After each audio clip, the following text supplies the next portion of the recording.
a show for the Monero community where all are welcome to join. From noob to maxi, no matter what bags you hold. Just sit back and relax to the sweet sounds of Monero's latest progress. Or if you're feeling inspired, join us on stage. Remember, the only thing that can stop Monero is a false belief that it can be stopped. And if you want to win the revolution faster, we recommend you remove your XMR from all custodial exchanges immediately. Warning, voting accidents are common around here. Don't forget to properly secure your private keys. Monerotopia starts now. Alrighty, there we are. Alrighty, he's got me beat. ET extract, UTXO. Ah, nice. Alrighty. Is that my tagline? What's going on, man? What's going on? How's it going? Good morning. Good morning. How you doing? How you feeling? Great. Been a great week. Lots of stuff happening, as always. Yeah. What's going on? What can you tell us? Well, what are you allowed to reveal? Well, this week we had a major release for Cake Wallet. At Bawdyanarchist. Okay. A lot of people are happy about. So Bawdyanarchist is officially up and running on Bawdyanarchist and Cake, yep. Okay. Sweet. And we have some new Monero libraries, more like a Monero wrapper, developed by a guy named I keep forgetting how to pronounce his online name, Mr. Sigmanero. He's a pretty cool guy, and he basically developed a Dart wrapper for the Monero C libraries, and it allows Monero to be much more stable inside Cake Wallet. So a lot of people have issues with it crashing while syncing. That's mostly resolved. So even though the syncing itself is slightly slower, overall it's actually faster because it never crashes. Were there any like node issues or anything this week? Because I was having some intermittent on and off issues that currently are not super explainable. Because we'll have people, it's really weird because we'll have people say that, oh no, the node's not working or whatever. But then all of us on our side, we can connect to it fine publicly. We can tell everything's up and running just fine. It's weird. Okay. But we have been continuously getting DDoSed by these Tor exit nodes with very little traffic, but it's enough that it causes a problem without any protection at all. So. Okay, yeah, because yesterday I went to pick up my Monero pizza, which has become a thing every Awesome. Friday. Oh, now 2 Fridays in a row.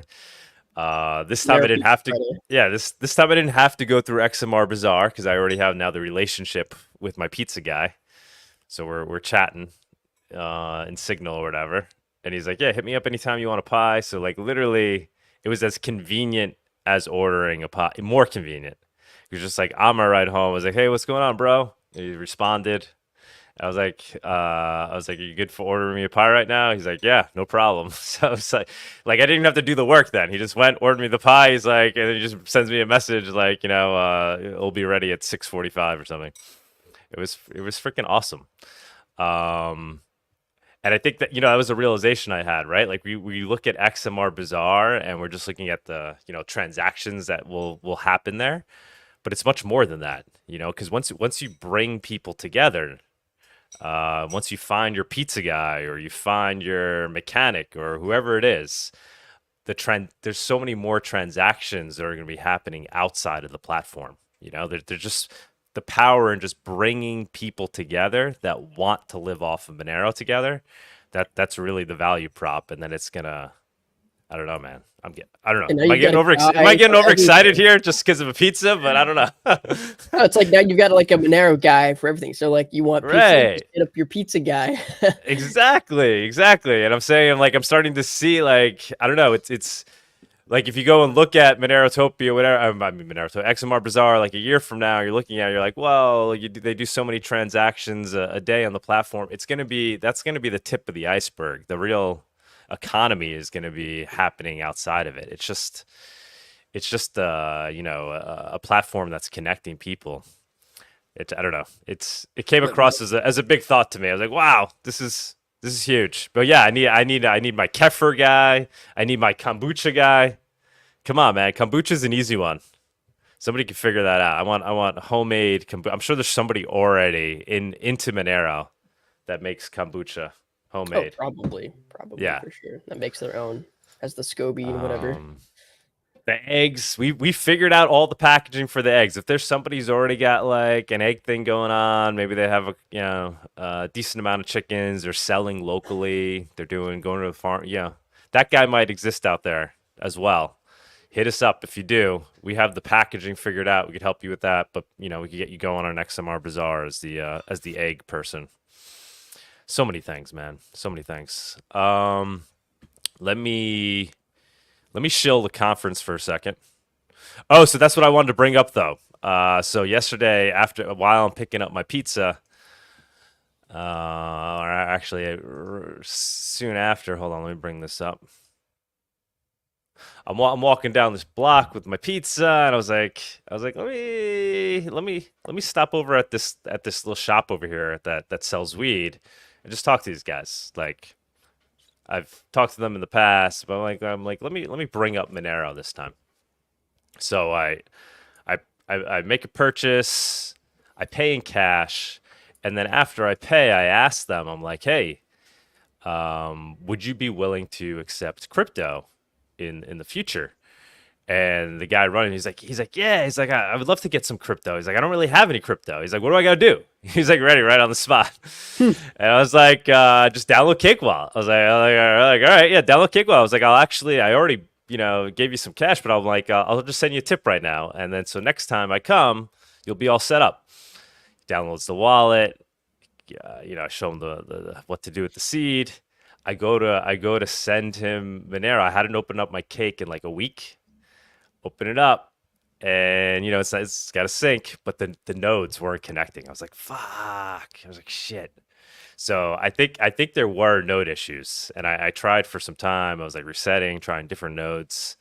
So I was running off, trying to connect to one of Cake's remote nodes. Oh, you're trying different ones also.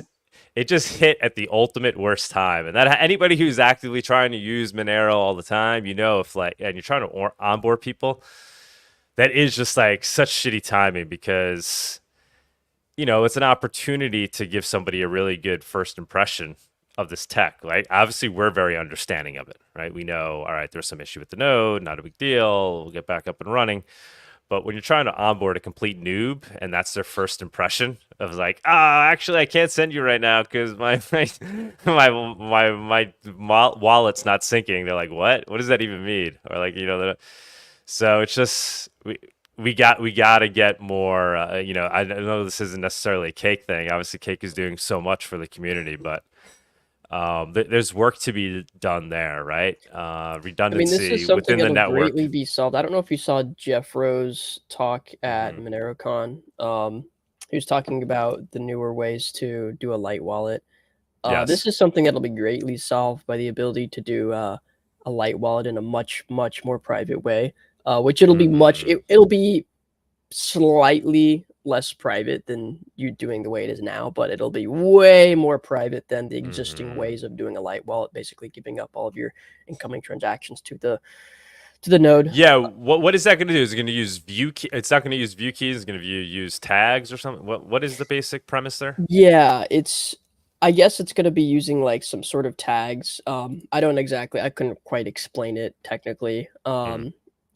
But it'll allow you to have a light wallet and not have those kind of same privacy concerns, which the advantage there, of course, is that you won't need to sync every time. You'll need to connect to a node, but the node's going to be the one that's going to do most of that data or give you the pieces that you need in a way that makes the phone not have to download nearly as much. Right. Yeah, it greatly improves syncing. And effectively makes it a light wallet because of how much little data the phone has to download and process, which will make it much quicker. So for people, this is a common problem I see. So like I have friends that I'll send Monero to occasionally. They don't use it every day like I do. They have to open their wallet and they have to sync like, thousands and thousands of blocks. Like, I got to wait for this thing, So that'll be greatly resolved for sure. But yeah, definitely unfortunate that happened. Currently unexplainable situation. I know. Because it'll be like, it's so weird. It's working for me, but then one of our support guys is like, I can't connect, and it's kind of weird. And this isn't something that's been happening recently. This is a new thing. So yeah, well, that's obviously one of the goals with the Nodo too, right? So anybody that's running a Nodo, you'll be able to easily run a light wallet server on there, and Cake, I believe, is adding light wallet server.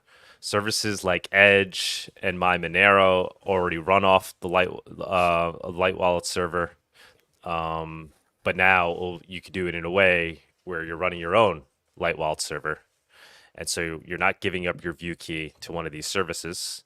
You're putting your view key essentially in the Nodo, running your own light wallet server, and then you can seamlessly connect to it using the Monero wallet or the Edge wallet, and hopefully soon Cake wallet. Right, it is going to happen. I know Vic will do it. He's got a lot on it. You guys got a lot on your plate. I understand. But I think that's a very cool interim solution. I don't know how long it's going to take for Jeff Rowe. Right, I think we're talking like years for this new scheme, where you'll be able to run better light wallets. So I think this will be a nice solution that will be up and running as soon as the Nodo ship. I agree. Hopefully sooner rather than later on that. But I mean, it might be because like it's whenever I guess Sarai is coming out, so that could be people I guess we're hoping would be out by now, but that's still going to be a year, 2 years, 3 years. It's we can't tell. And we're not the ones that are working on it ourselves, right? So we're not actively involved with that. But yeah, the ability to use the light wallet on Monero Nodo right now, that's like if you want to just be able to open and boom, boom, boom, like every time, not have to wait, especially if you have limited cellular data and you want to use it out a lot. Something like that is great. That'll save you a lot of data, it'll save you a lot of headache and syncing time if you have a lot of problems syncing with your phone or with your connection. Yeah, and you'll get what will feel like an instant wallet, like an Edge or Monero, but without sacrificing the view keys. That is the dream. And we've been talking to Edge, so we got that up and running. And Monero uses the same basic. They're the ones that originally created the LWS, is my understanding, right? They're the ones it's the Monero server. And then from there, LWS grew out of that. So if it works on Edge, it'll work there as well. So it should be very, very, very cool. Speaking of Edge, hoping to have them at Monerotopia. We're in talks. He was there. We had them there last year. Hoping to have them there again. That was very, very, very cool. What are other things to say about Monerotopia? Let's see. Obviously, Francisco, Luke Parker, Justin Berman, Rucknium. He'll be remote. He remains anonymous. Mirataki, Pavel, Rachel Rose. So the DeFi team of Mirataki and Rachel Rose. Ralph Van Wegberg. He's been on the show a couple times. He's also presented at Monerotopia in the past. He's been studying the adoption of Monero on dark markets, so people always love his presentation. So I'm sure we'll hear some exciting news from him on updates on Monero's growth in dark markets and whatnot. Liam Egan, he was at MoneroCon as well. He's a cryptographer, so super exciting. He'll be there. Valerie, Pavel, Sovel. So this is the Zano team. So the whole Zano team will be there. Andrea Togni. Actually, I don't think he's attending anymore. Actually, we have to move him. Lola. She's been following the Samurai news very closely. She's like I guess you consider her a journalist in the space, and she's really on top of it. Always kind of on the leading edge of what's going on in the cypherpunk crypto anarchist sphere. So super cool that she will be, I think, remotely speaking at Monerotopia, but I've never seen her even give a talk. So that's really cool. We have Michael Hassard and Tor Erklin. They are, the attorneys in the space. that have worked on some interesting cases related to crypto. I don't know what they're working on these days. I guess they're working on the appeal, right? I don't know. We'll get an update from them. We got Sterling Lujan, who fantastic communicator, crypto anarchist. I've been seeing him at various events recently. I guess Libertarian National Convention, was he there? He was definitely at PorcFest. He was a big part of the Monero tent at PorcFest. Aaron Day will be a speaker. We got to add him. Bunch of others we will be rounding up. We're only now just really beginning to focus on this. We were distracted with a lot of stuff. So this should go exponential in terms of participation that we'll be having from speakers and sponsors.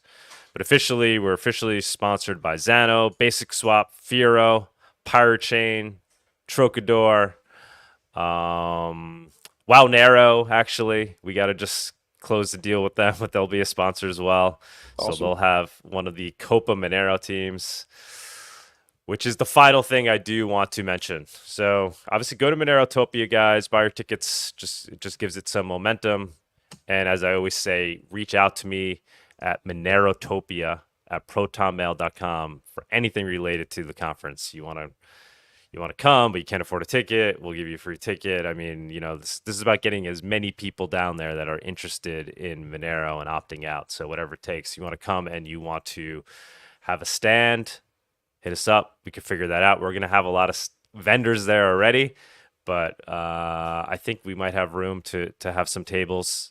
So we could hook that up for you. Obviously, if you want to sponsor, you want to be a speaker, you have some idea, just hit us up.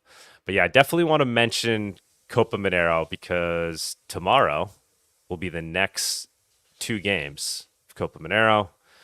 Anybody who doesn't know what Copa Monero is, let me play this video.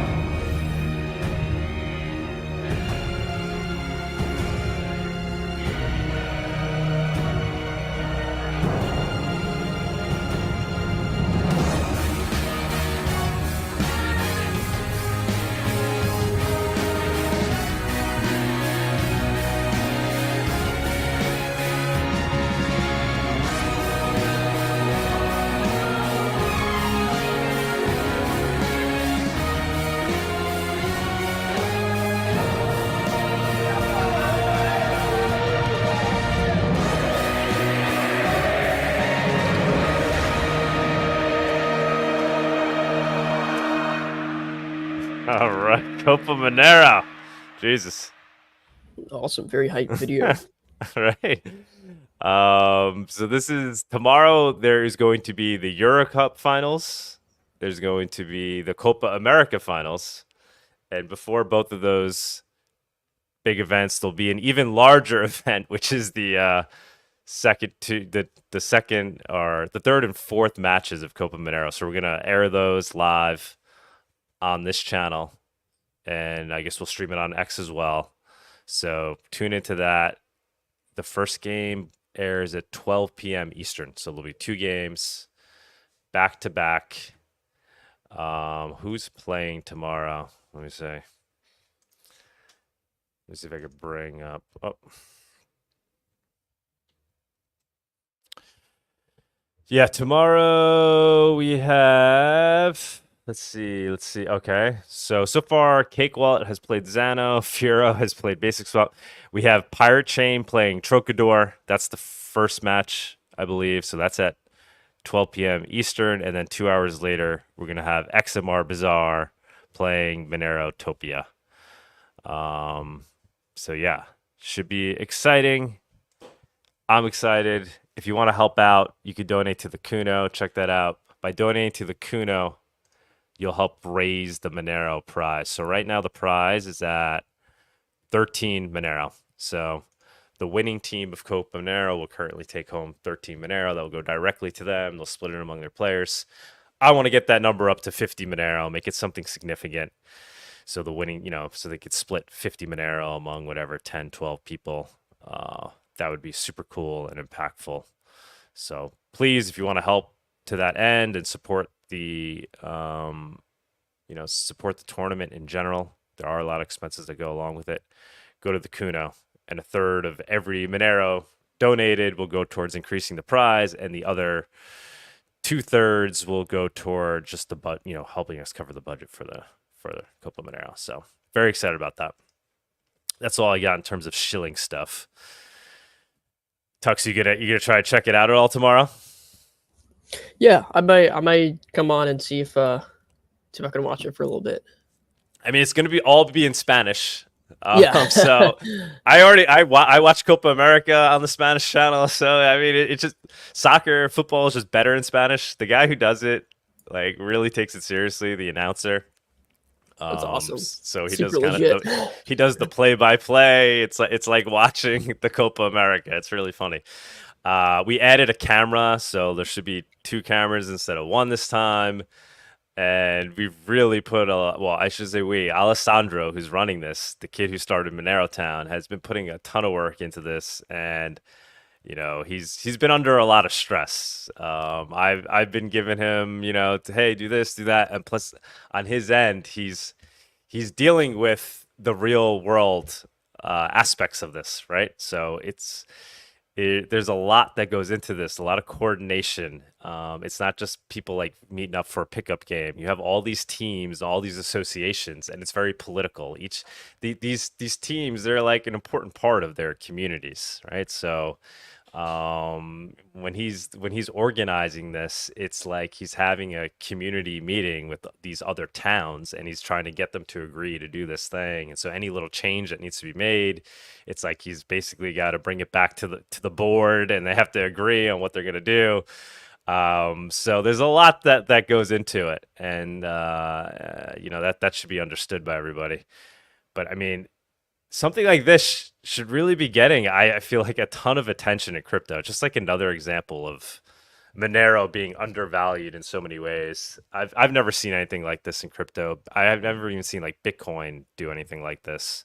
I know, there's like major soccer teams, right, that are like sponsored by like Bitcoin, obviously, companies and whatnot. Peter McCormick, right, I think bought a soccer team, right? But this is authentic. It's coming out of this town that organically started using Monero. This isn't some freaking propaganda where we're just putting money and trying to start a soccer tournament and use it to spread Monero. We're just trying to add momentum to organically what was happening here in this town. It wasn't done by mandate. It wasn't done by people with deep pockets trying to just use it as a marketing thing. Monero Town is just blossoming on its own for whatever reason. People there started using Monero. Actually, we know the reason. They were trying to gamble on soccer, which is one other point, by the way. You'll be able to gamble on these games completely unassociated with us at Sigmanero.com. We'll be talking about that actually a lot more because that's going to be our guest today. I guess one of the devs that it's working on that. I don't know if they'll be anonymous or whatnot, but they're going to jump on and tell us all about it. But you could basically bet on any of these Copa Monero games peer-to-peer on Sigma Monero. But overall, let's get the word out on this. Maybe even if you're not into soccer, realize what we're doing here, right? It's not about whether you like soccer or not. This is about whether or not you want to support the organic adoption of Monero in Monero Town. So spread the word. There should be eyes on this. People beyond the Monero community should be taking notice of this. I mean, this is super cool. This can grow. This become quite large. Malay should have his eyes on this, right? The anarcho-capitalist president of Argentina should know that in his country, in a small town in the Formosa province, has blossomed a Monero-based soccer tournament in a town where they've on their own started using digital cash peer-to-peer. I would think an anarcho-capitalist would be interested in seeing this as just as a kind of a social experiment, or just as a living proof that liberty will blossom where allowed to. let the best money win. We're seeing in this town people just naturally starting to adopt Monero as peer-to-peer digital cash. I would think he'd be extremely interested in that. So if we like and share this enough, maybe we get his eyes on it. Hopefully something positive would come out of that. And Malay really is who he says he is. We don't. I think he would kind of politically be forced to be appreciative of this and not do anything to harm it in any way. So anything we could do to get the word out, I think this is a great thing for the Monero community to bring attention to. Tux, what do you think? Am I overselling this once again? Am I too excited about something that I shouldn't be excited about? I mean, well, me knowing you're very charismatic and you're very excited about these projects, but it's a really cool thing, and it's great that we're helping this team and we're able to sponsor the it's not just team, it's 12 teams. 12 teams. That's from around crazy. From different towns within this province of Argentina. I think that's pretty cool. And like I said, they weren't asked to do it by mandate. They started on their own. They built Monero Stadium on their own. They painted it in Monero colors on their own, doing a Kuno. We just came in after and said, let's do this soccer tournament. So let's get the word out. Let's get Malay over to Copa Monero, hang it out in Formosa. Let's get him flying over to the Formosa province to check out Ibarete, to check out Copa Monero. Let's do it. All right, man. I will refrain from shilling anymore at this point. It's important, man. Why are we here, right? This is what we're here. We got to support each other. We got to work together, guys. There's a lot of lurkers out there. People are just kind of like watching on the sidelines, which is cool. But there's a lot of things you can do to participate other than just being on Twitter and being like, oh, look, the Monero price is going up against Bitcoin. Or, oh, look. Like there's so much for people to do. You don't need dev skills. You just need to participate in the community. What you really need to do is just start using Monero. Everybody watching this show should be striving to use Monero on a daily basis. All right, Tux. Let's move on. Let's bring up Bawdy. All right, let's do it. Let's jump to the price report.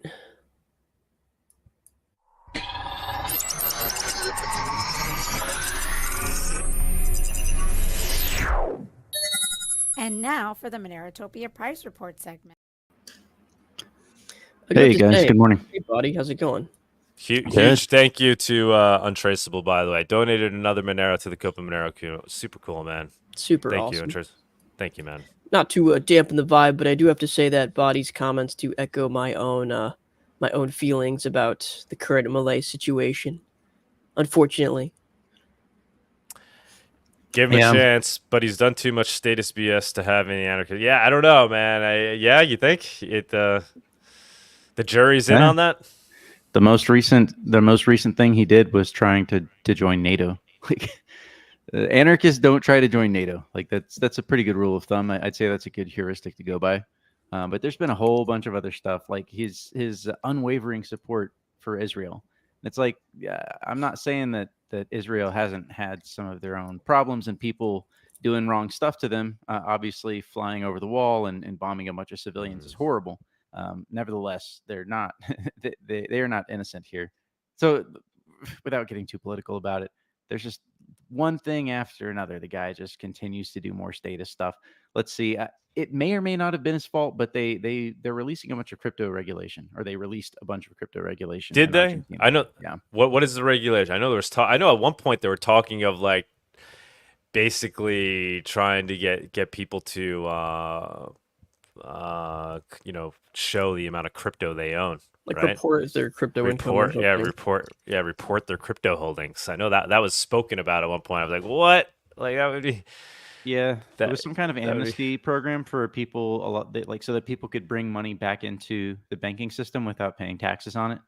Right. That just sounds like overall a horrible idea. These are, Malay. Okay, maybe let's just say Malay is cool for the sake of argument. Let's say he's fine, he's cool. What happens when the next guy gets in there? You put all your money back into the bank, and okay, you got it in there, but then they start inflating the money again.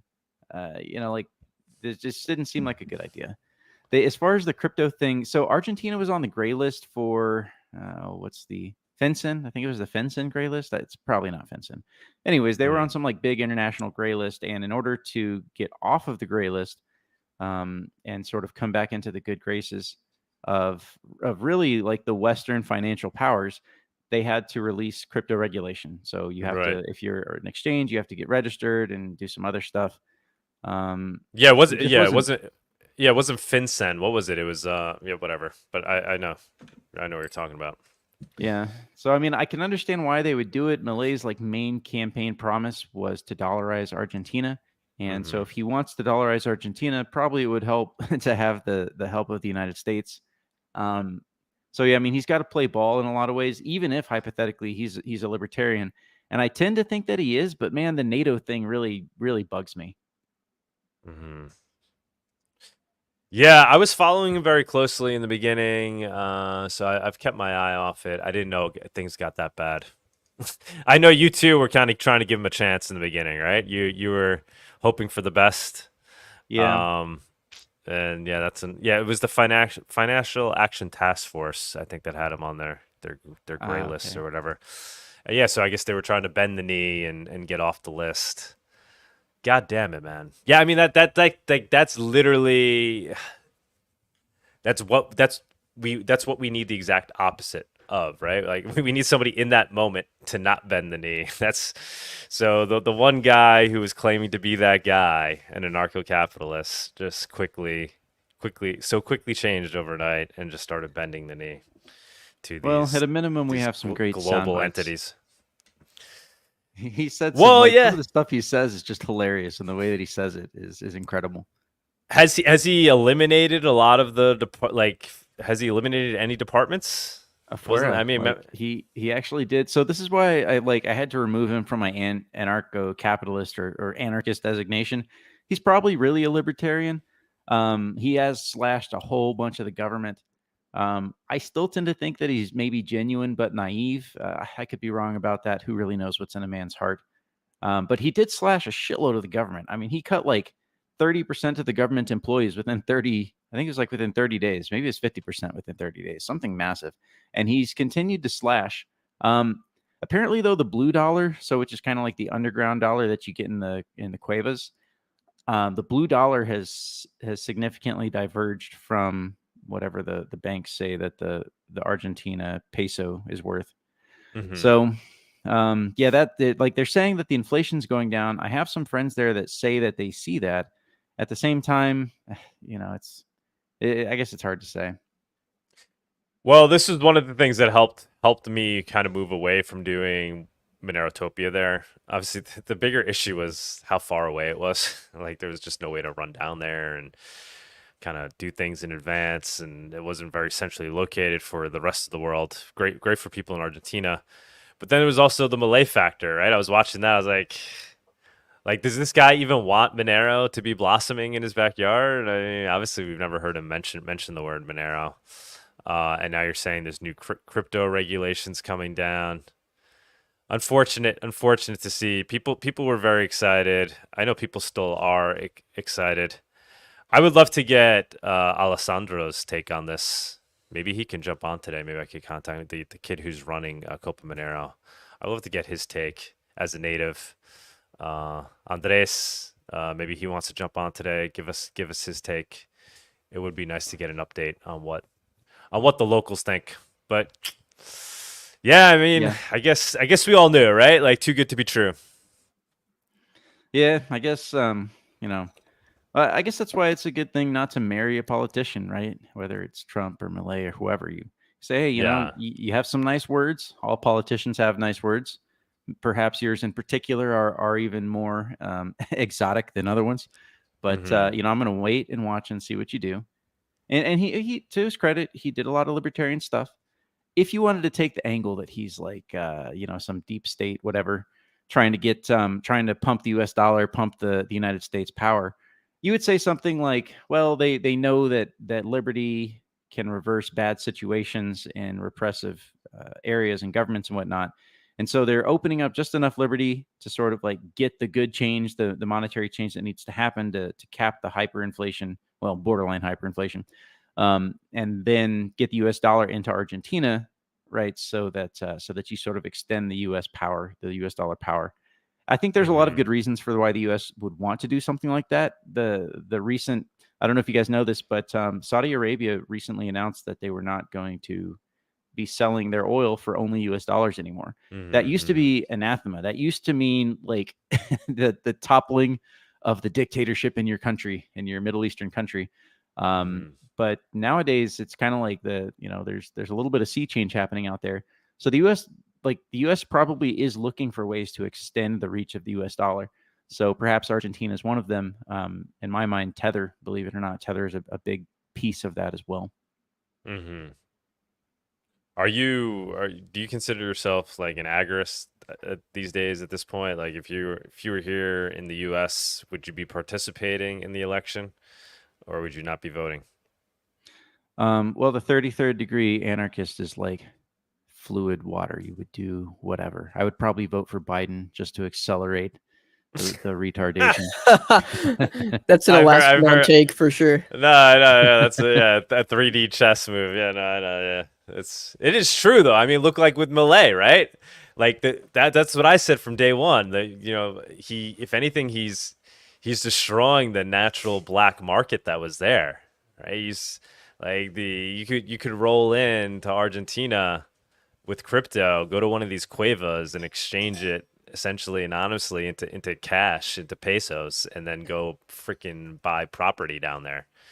I think unfortunately with Millet, ironically, that goes away, right? Like it would have been better to keep the, but it's hard to root for that when it's destroying the country and ruining people's lives. But it also then with that comes the destruction, I think, of the black market, the free market.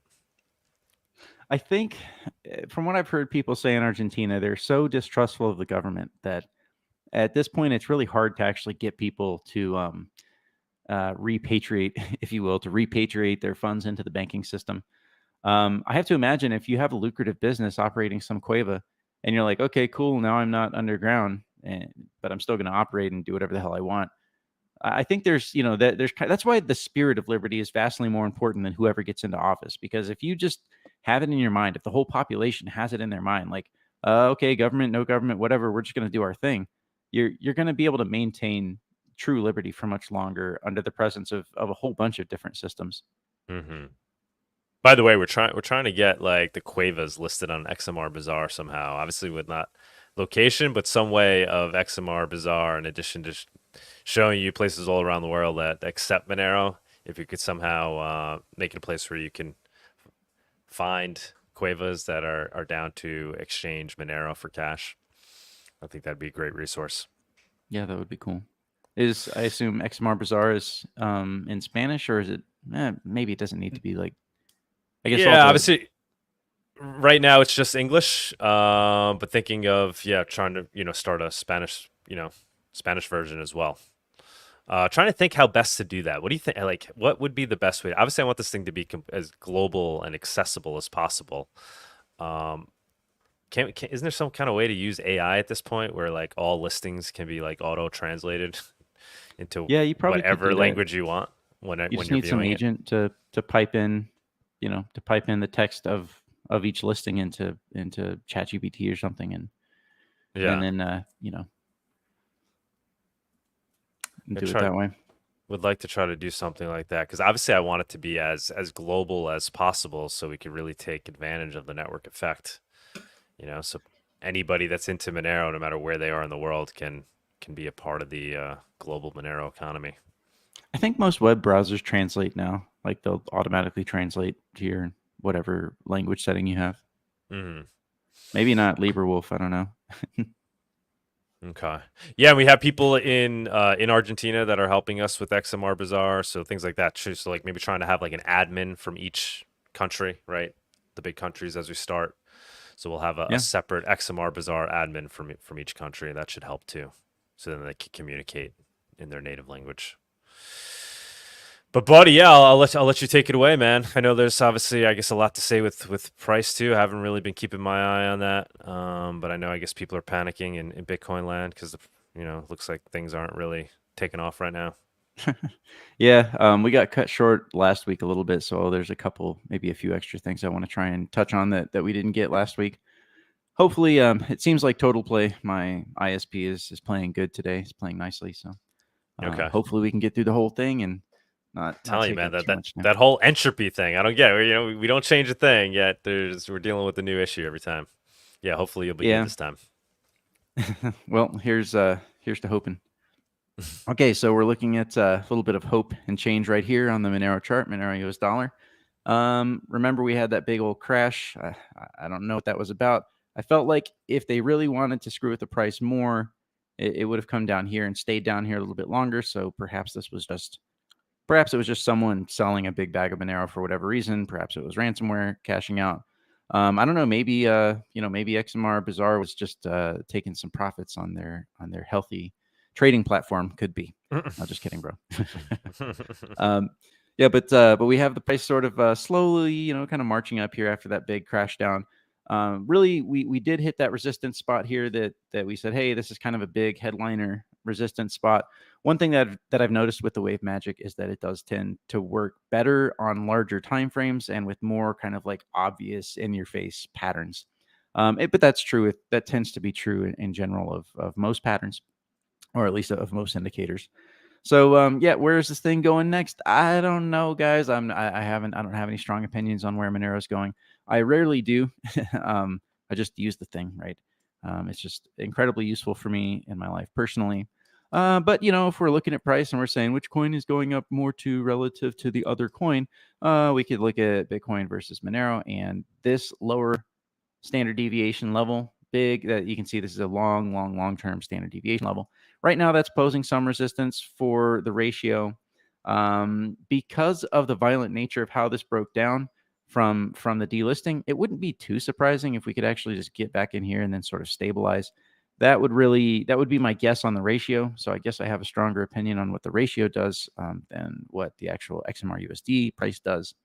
And then XMR versus Ethereum, same kind of story, although it's a little bit lagging again because Ethereum has some kind of positive news. It's performing slightly better than Bitcoin over the past couple months. Still looking to find our way into this lower standard deviation area. Although I am not totally convinced that Monero versus Ethereum is actually going to pump back into this level here and then find some sort of support and go up. It's just that Ethereum's about to get that ETF. It's got a lot of bullish stuff and circumstances surrounding it. So yeah, I can't say that I would be betting on XMR over Ethereum here.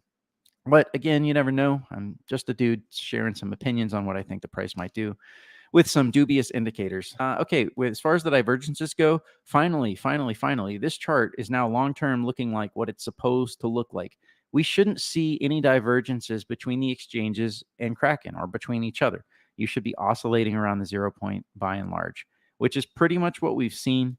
There's a ever so slight differences, but we're talking about oscillating up and down at the level of 0.2%.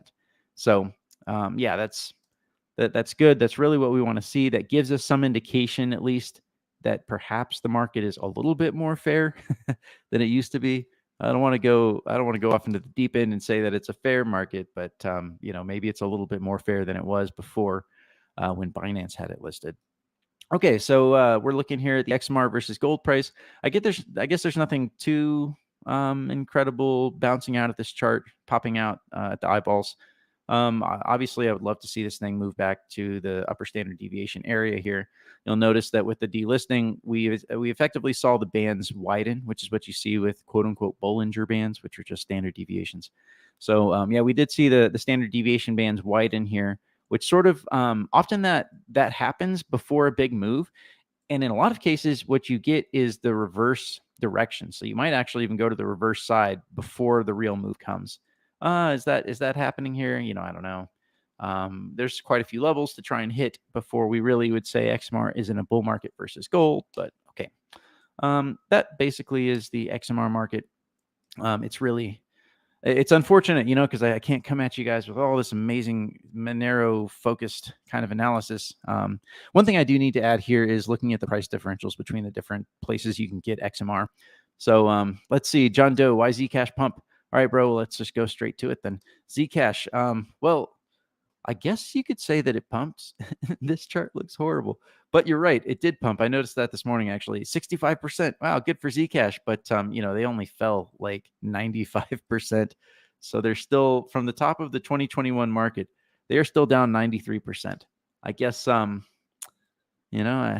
guess that's just what happens when your implementation is so terrible that no one wants your coin, that the privacy is questionable, that you have to turnstile your coins because hopefully Edward Snowden and Peter Todd and the rest of those guys aren't compromised, by the government. So you have to turnstile your coins because they finally figured out how to do the trusted setup. They finally figured out how to do full membership proofs without a trusted setup. But in order to get there, they have to take all of the coins that are in the shielded pool where you can't see the amounts, and you have to go through this turnstile. So they released something called Halo. It seemed cool, but that seems to have had no effect on their price. But yeah, Zcash is actually oscillating significantly. So you come down here, minus 43%, up, wow, almost 100%, and then again down almost minus 50%, and then down again 40%, up 60%. This is it's a shit coin, man. It's like a pump and dump. Seriously, here's the other thing: the privacy coin space, the alt privacy coin space, the alt, of course, being alternate from Monero, is starting to get crowded, right? We've got Xano, who's a cool project. We got Firo, they're doing a lot of fundamental research. Pirate Chain, Pirate Chain isn't doing anything interesting. They're just a copy pasta, but without, but at least there's everything is private by default, so that's a good thing. But this is what their chart looks like. They pumped recently. They're down 66%, but that was after pumping, almost 3x. So this actually, in terms of wave magic, you would say, hey, this might actually be a good place to pick up some R, maybe try and target this area right here, so maybe like that, something like that. I don't know. So if you're a gambler, especially if you're a privacy coin gambler, and hey, that might not even be a bad idea. Why not gamble on privacy coins? At least your gambling is private across different chains, except for the exchanges that you have to use to get between the coins. But, that is neither here nor there. Okay. By the way, I've said this in the past. Anybody that has connections with the Zcash community, get them to participate in Monerotopia. Have them come down. They blocked Monerotopia years ago. Did they? No, I'm just making a joke that it's so good. The Zcash people it's just block. Oh yeah. Zuko blocked me. John Doe saying they're voting on removing the dev tax. Yeah, I think I've heard that as well. So yeah, if anybody, John Doe, if you know the community, if you follow the community, have them reach out. Monerotopia@protonmail.com. I think it'd be cool to have some Zcash devs or whoever down there, people that are big part of that community, come talk about Zcash. Let's talk about it out in the open. I don't hold any Zcash. I'm not interested in Zcash. If they wanted to participate in the conference, obviously we'd ask them to be a sponsor. So I guess in that respect, if they paid in Zcash, we'd be holding some. But obviously, it's always been it's a project that's been on the cutting edge in terms of the tech. Highly respect them in those terms, but we don't need to go into it. I think Bawdy pretty much covered it. There's obvious reasons why it's not considered an interesting project. The tech is interesting, but they just did so many other things wrong. It doesn't come across as a true open source digital cash protocol. The dev tax, the founders fee, the group of people that collectively came together to start it, the corporate entity that they had associated with it, their willingness to bend the knee and change their tech so that it better implements with governments, right? Their willingness to add different types of essentially addresses so that it can implement, so that they can be allowed to be on KYC exchanges. Just all these things, and basically overall the culture there of not being about just creating private by default fungible money. So other than that, from a technical standpoint, it is interesting. So we'd love to have them down and just talk about it out in the open. Sorry, buddy. Take it away. Yeah, they've done quite a lot of good research that has been used by other chains. So, in that regard, maybe the dev tax was worth it, right? Maybe we got a lot of really interesting research that came out of there, and perhaps perhaps that was their plan all along. Maybe they're behind other projects and we don't even know. Exactly. That would actually be quite that would be a cool redemption arc actually, if the entire time the plan was just to release a shitcoin that they were going to milk for as much as possible to do as much dev as possible and then drop into other chains. Now hopefully Zuku's not listening, because if I don't want them to just come out and take that narrative and be like, yeah, sure, why not? Yeah, that was it. But, I don't want to. Maybe I shouldn't have said that. I'm giving them opportunity here. All right, whatever. Anyways, yeah. So the only one that's really performing actually pretty good right now has been Xano. Right, it had a big pump. Yeah, it came back, dropped a little bit. I guess that's 56%. Wow, okay, that's quite a lot. But lately, what have you done for me lately? At least it seems to be trying to make a bit upside here. So I don't know anyone from Zcash. What was that there, John Doe? No, this is because I was saying John Doe. Oh, okay. Yeah. I was telling him to reach out to Zcash people. Well, if anybody else is into Zcash, follows it, help us reach out to them. Yeah, whoever out there is not currently blocked. Exactly. Reach out to them. Please talk to us, bro. We just want to talk. Okay. Okay, so there was something. So some of the things that we missed last week, we were getting into Bitcoin. I don't remember exactly where I dropped off, but we got the Gox coin. Finally, the Goxing is happening, and they actually asked for a little bit more time. So they released a letter that's like, we're going to start repaying the Bitcoin and Bitcoin Cash in July, and then they released another letter a week later. They're like, well, we need a little bit more time. Okay, checks in the mail. No, wait, just kidding. So, yeah, the Bitcoin had a big drop off, but it was already kind of dropping off before that event. And, when we talk about Bitcoin, we really are kind of talking about a proxy for the rest of the market. So, yeah, we had this big drop off, kind of broke down. You wouldn't say we broke down, actually, because this line down here isn't drawn in such a way that would represent breakdown. This line is more like the average uptrend of the bull market, the mini bull market, the foregone conclusion of a bull market since the beginning of 2023. Anyway, so yeah, I mean, it broke down, quote unquote, but it's really still kind of trending up along this lower line right here.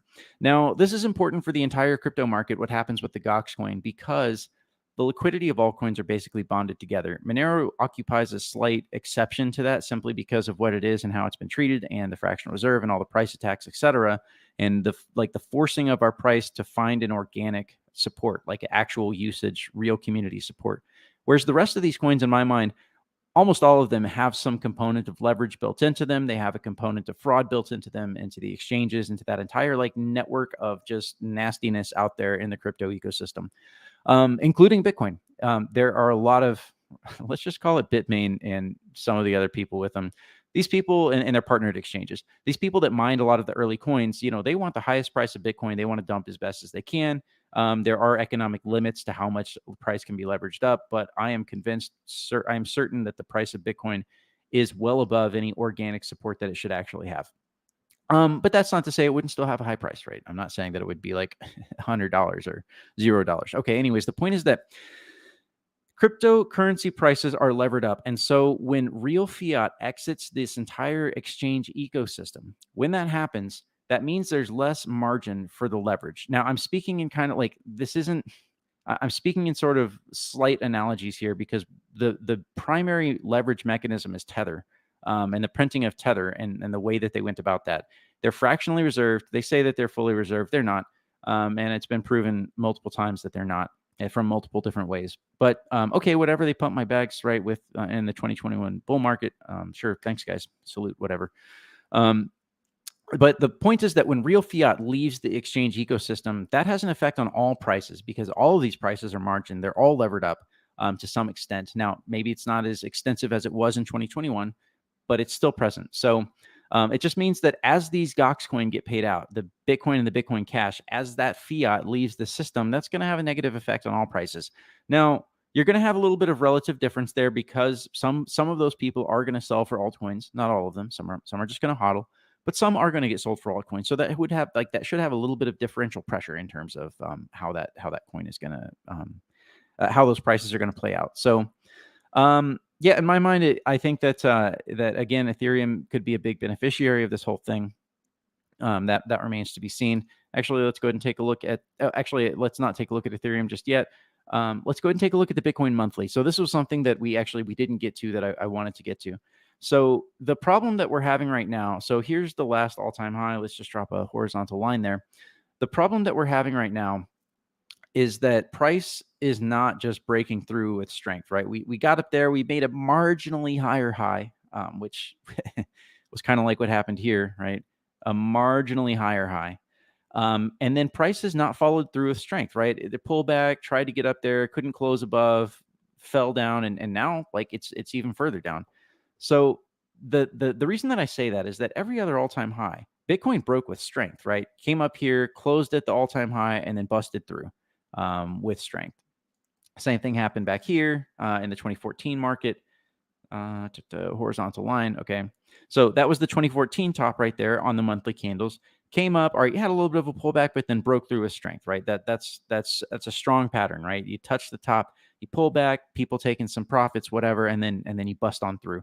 And that's happened every single time with Bitcoin bull markets. But this time is different, guys. Like this time that's not what has happened. We are now going on month number 4 since actually closing above the previous all-time high, and Bitcoin just can't get it up, right? It can't get there. So that's not to say that, it's over, pack in, sell your bags, rebuy the farm.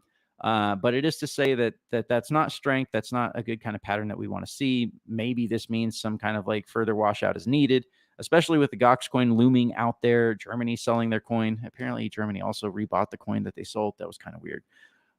But I mean, you've also got the United States government has like over 200,000 Bitcoin in their hands that they're going to sell, I guess, at some point. I don't know. So yeah, there are, I wouldn't call them black swans, but there's a few things out there that don't look super great for Bitcoin at the moment. Let's take a look at the Ethereum Bitcoin ratio. This is the 2-hour chart. I don't know why I put it on the 2-hour chart. Okay, so long term, again, we're looking at this very long-term pattern. It's a falling wedge. Maybe we just go to the weekly. Yeah, okay, here we go. This weekly pattern, long-term falling wedge. So far, like this is looking like more strength than we've seen before, right? The best we've had for this line is touch, touch, touch, touch. And this is, I kind of consider this a wick. So just like a small point for you guys out there that might be trading.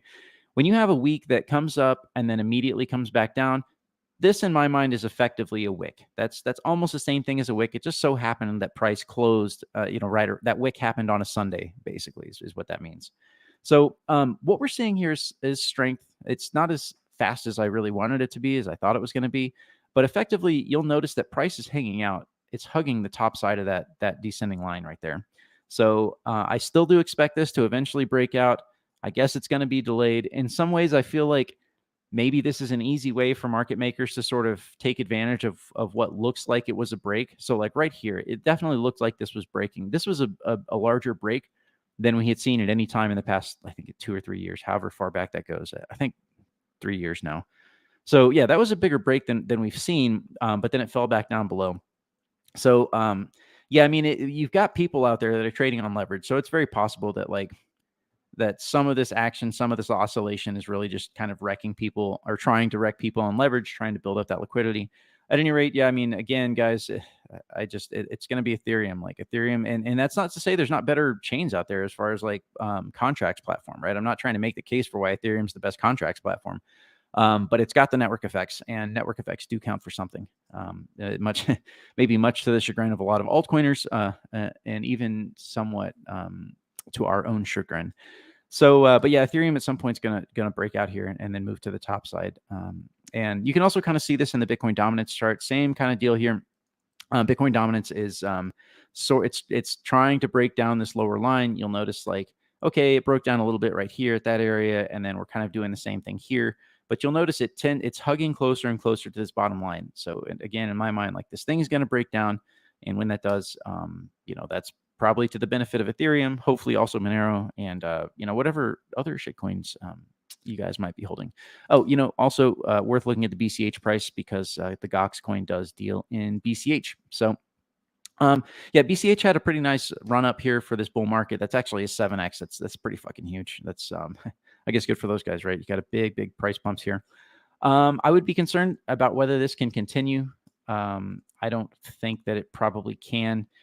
I think that BCH is going to be the recipient, or it's going to get hit the worst by these Gox coin when they get released. It's most likely that more people are going to dump their Gox BCH and dump that into anything else other than BCH.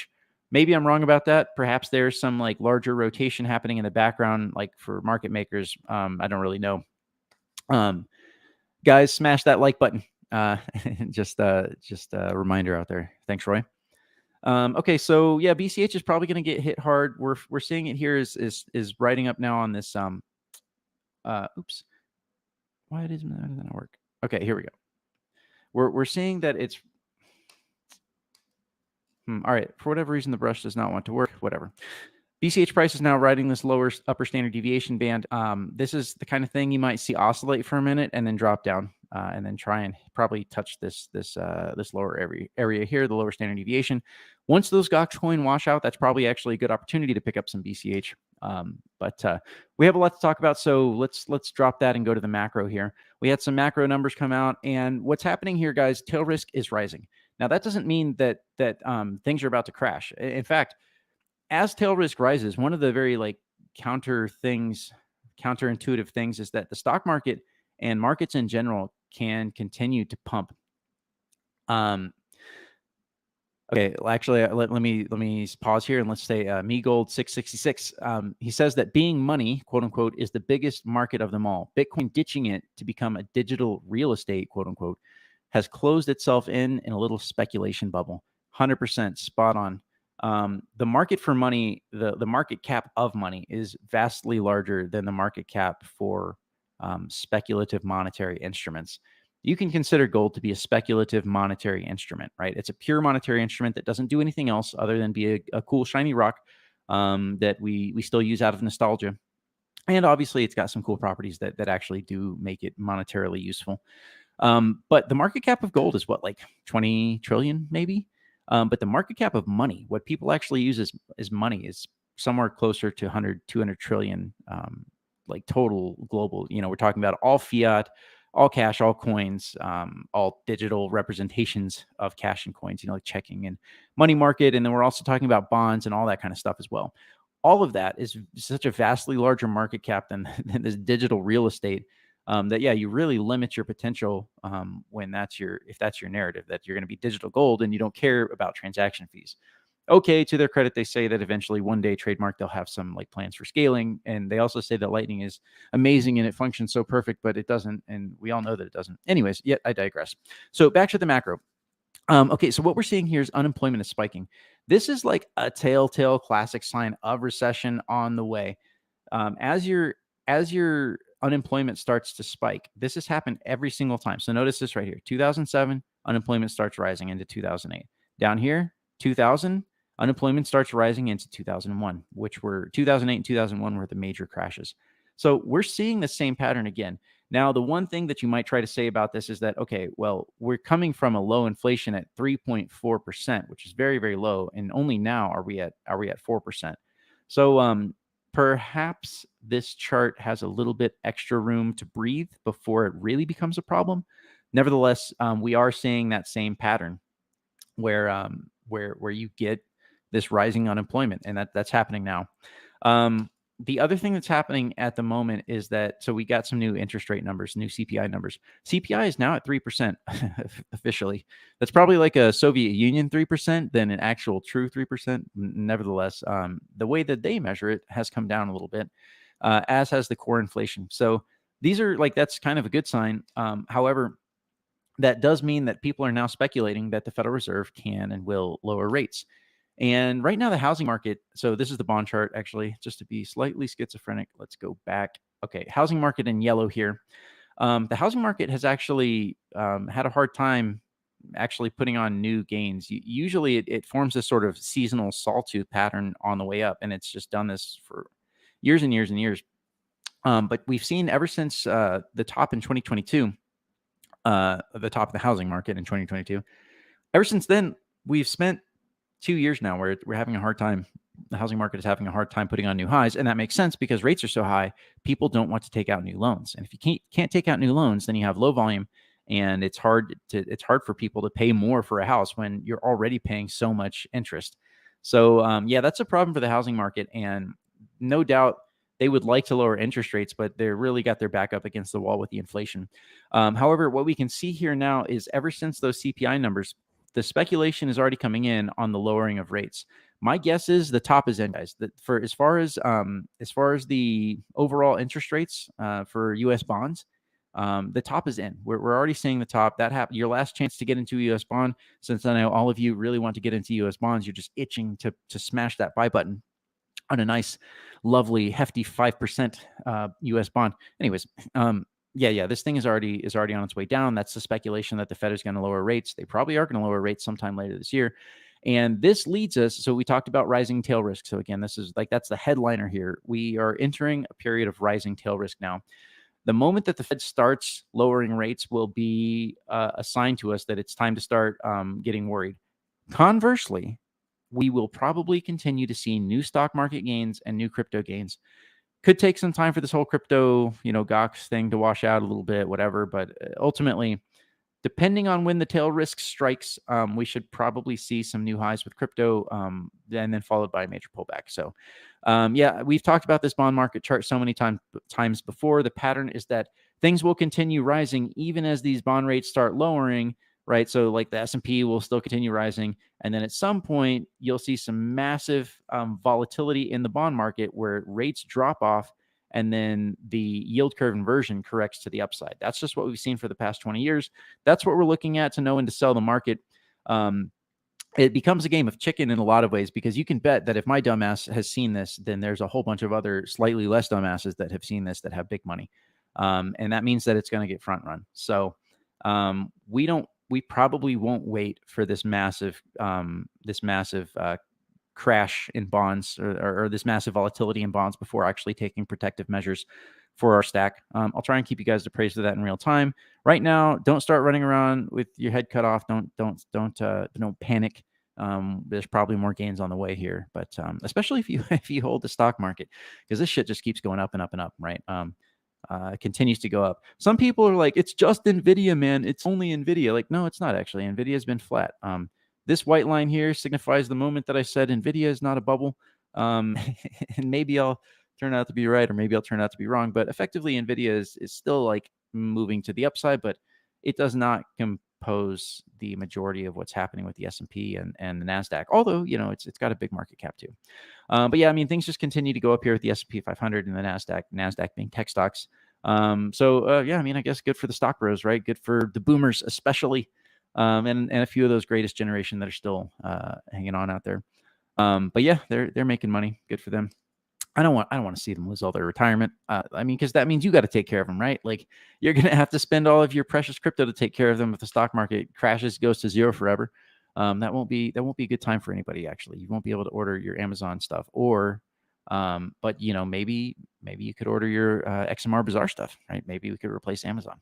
Hopefully one day soon. Okay, anyways, just kidding. Kidding, not kidding. Half serious. Let's take a look at gold. So we're looking at gold here. There was, so one thing that I did want to cover last week is that gold was doing really good at hanging on. Like, I said, hey, maybe there's kind of like this head and shoulders thing going on, but then it held on. And I said, well, it's actually looking like it has some strength. Maybe this thing can keep going. So unfortunately, we didn't get to that last week, but gold continues to perform here. Hypothetically, like if you really wanted to be a hanger on of patterns, you could say that this is still could be head and shoulders, right? But that's reading a bit too much into the tea leaves than is really necessary. But especially with everything else going up, you'd have to think, hey, gold should perform. That was kind of also sparked by the dollar index dropping. So the dollar index dropping is probably heavily related to the CPI numbers, which came down, right? So the inflation came down, at least the reported inflation came down. And that means everyone says, oh, well, good, inflation's coming down. That means that the bonds, that the Fed is going to lower rates. And if the Fed's going to lower rates, that means that we can do more of the dollar printing via the banking system, which is the primary way that dollars get printed, believe it or not, as opposed to people thinking it was all printed by the Fed.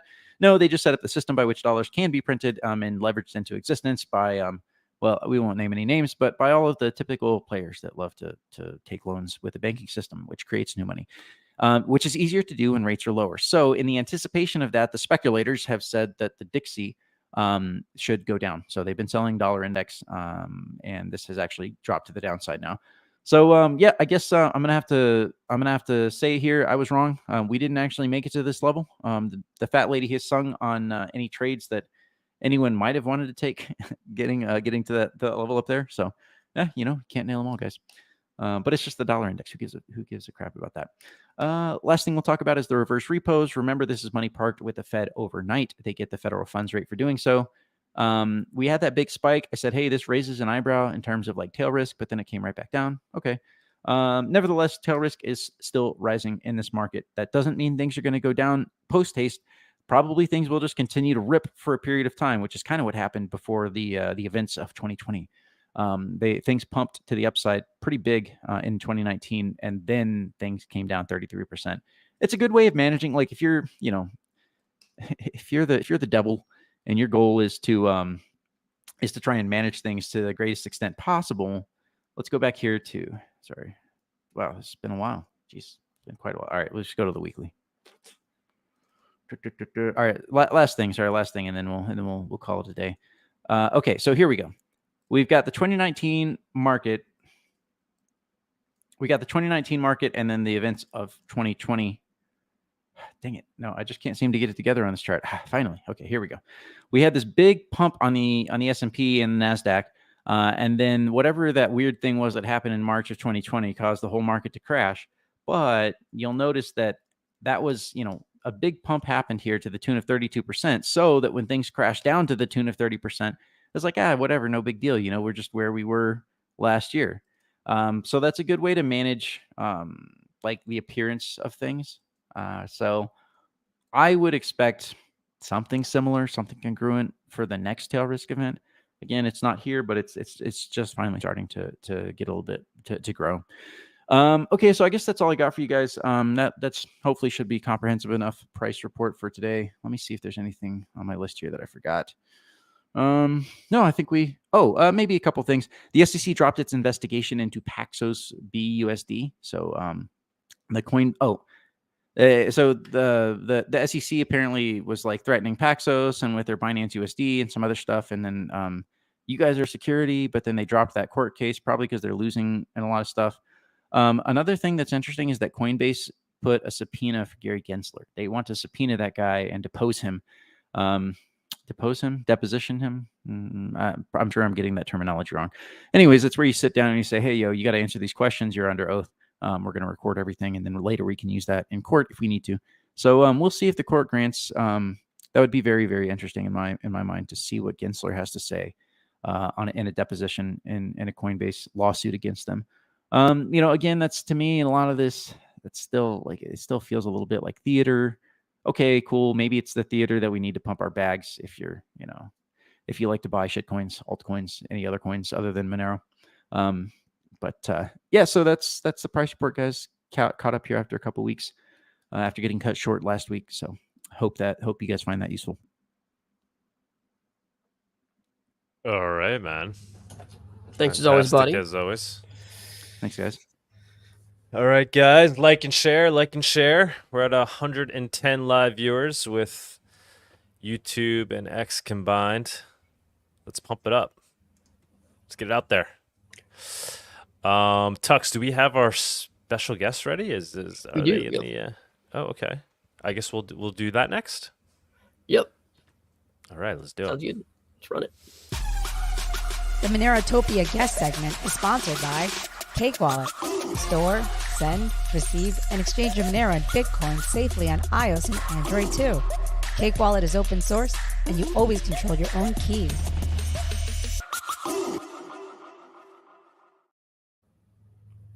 All righty, John, what's going on? Hello. Nice to meet you. Thank you so much for inviting me. Yeah, thanks for coming on. Excited to have you. Excited that Sigmanero exists and has added all the Copa Monero games. Super cool. Yes, of course. I was trying to put a picture here on my profile. I don't know why it's not working, so apologies for the dark screen. But no worries. Maybe you could also. Okay, yeah. At some point, maybe you want to share your screen and bring up Sigmanero. You might want to do that too.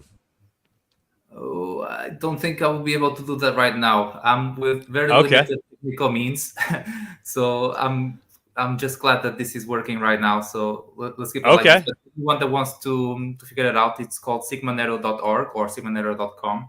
I'll bring it up. Yeah, a website where you can do peer-to-peer betting using just Monero. Mm-hmm. There you go. Oh. Thanks a lot. Yeah. Sweet. Yeah, so tell us all about it, man. How long has this existed? Why'd you start it? What can you tell us about yourself? Obviously, you don't have to give details, but yes, give us a story, man. So this is just literally a side project of mine. I would like to keep myself anonymous because I don't want this to be associated with me publicly because it's not the main thing that I do. So I'll try to keep it anonymous for the time being. The reason why I created this, me and a friend of mine, is essentially we wanted to prove a concept that it's possible to make transactions with Monero using multi-sig wallets very easily. Because as we all know, centralization in crypto is a huge problem. And even in websites like, I don't know, like Monero Market.io, which is a really good website, by the way, shout out. Mm-hmm. And many others, they always have this problem of what if the house or what if the website decides or the administrator decides to run away with the funds, correct? Mm-hmm. And we knew that in theory, you should be able to implement multi-sig wallets very easily.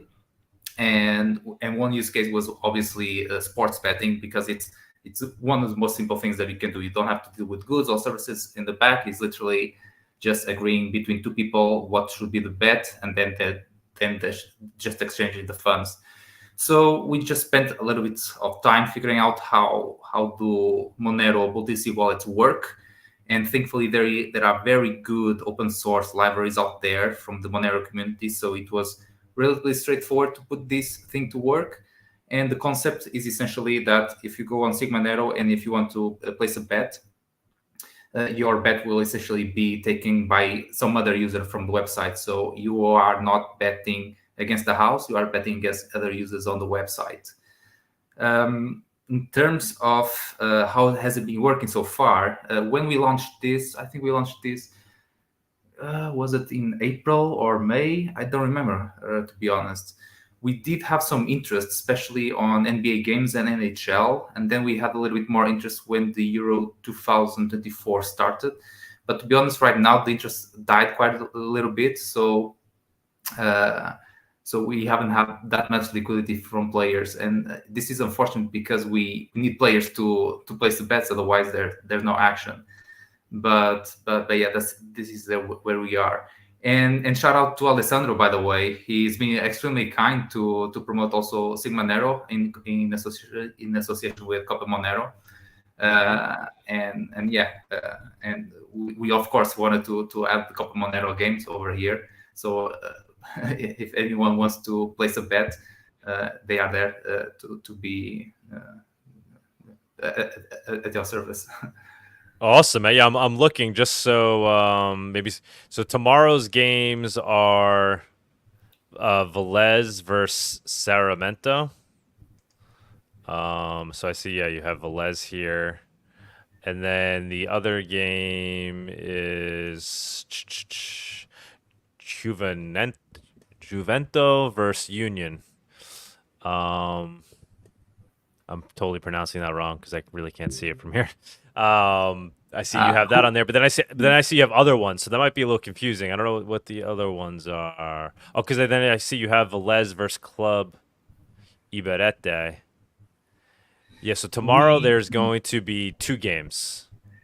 Do we only have 2 games tomorrow? I can double check that with Alessandro. I received the scheduling from him, so this might be a change of schedule.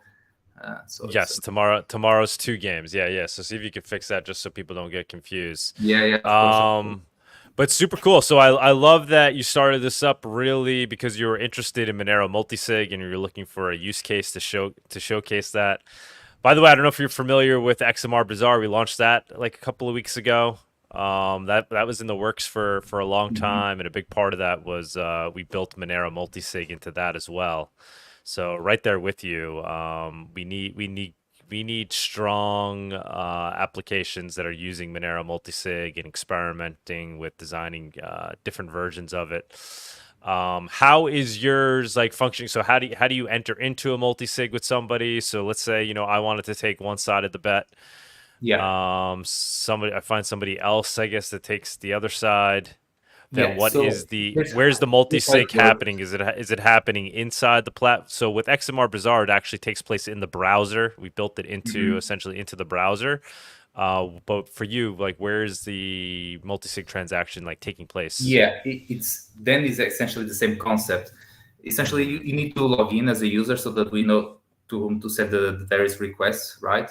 But then the browser of each user will create a Monero wallet, and then they will perform the Monero multisig actions in their own browsers and send the corresponding multisig access between all the participants on the multisig. And essentially, if we have one single bet, each user will have its own multisig key, and Sigmanero will also have one key. So there will be multisig wallets that need at least 2 keys out of 3 in order to process the transaction.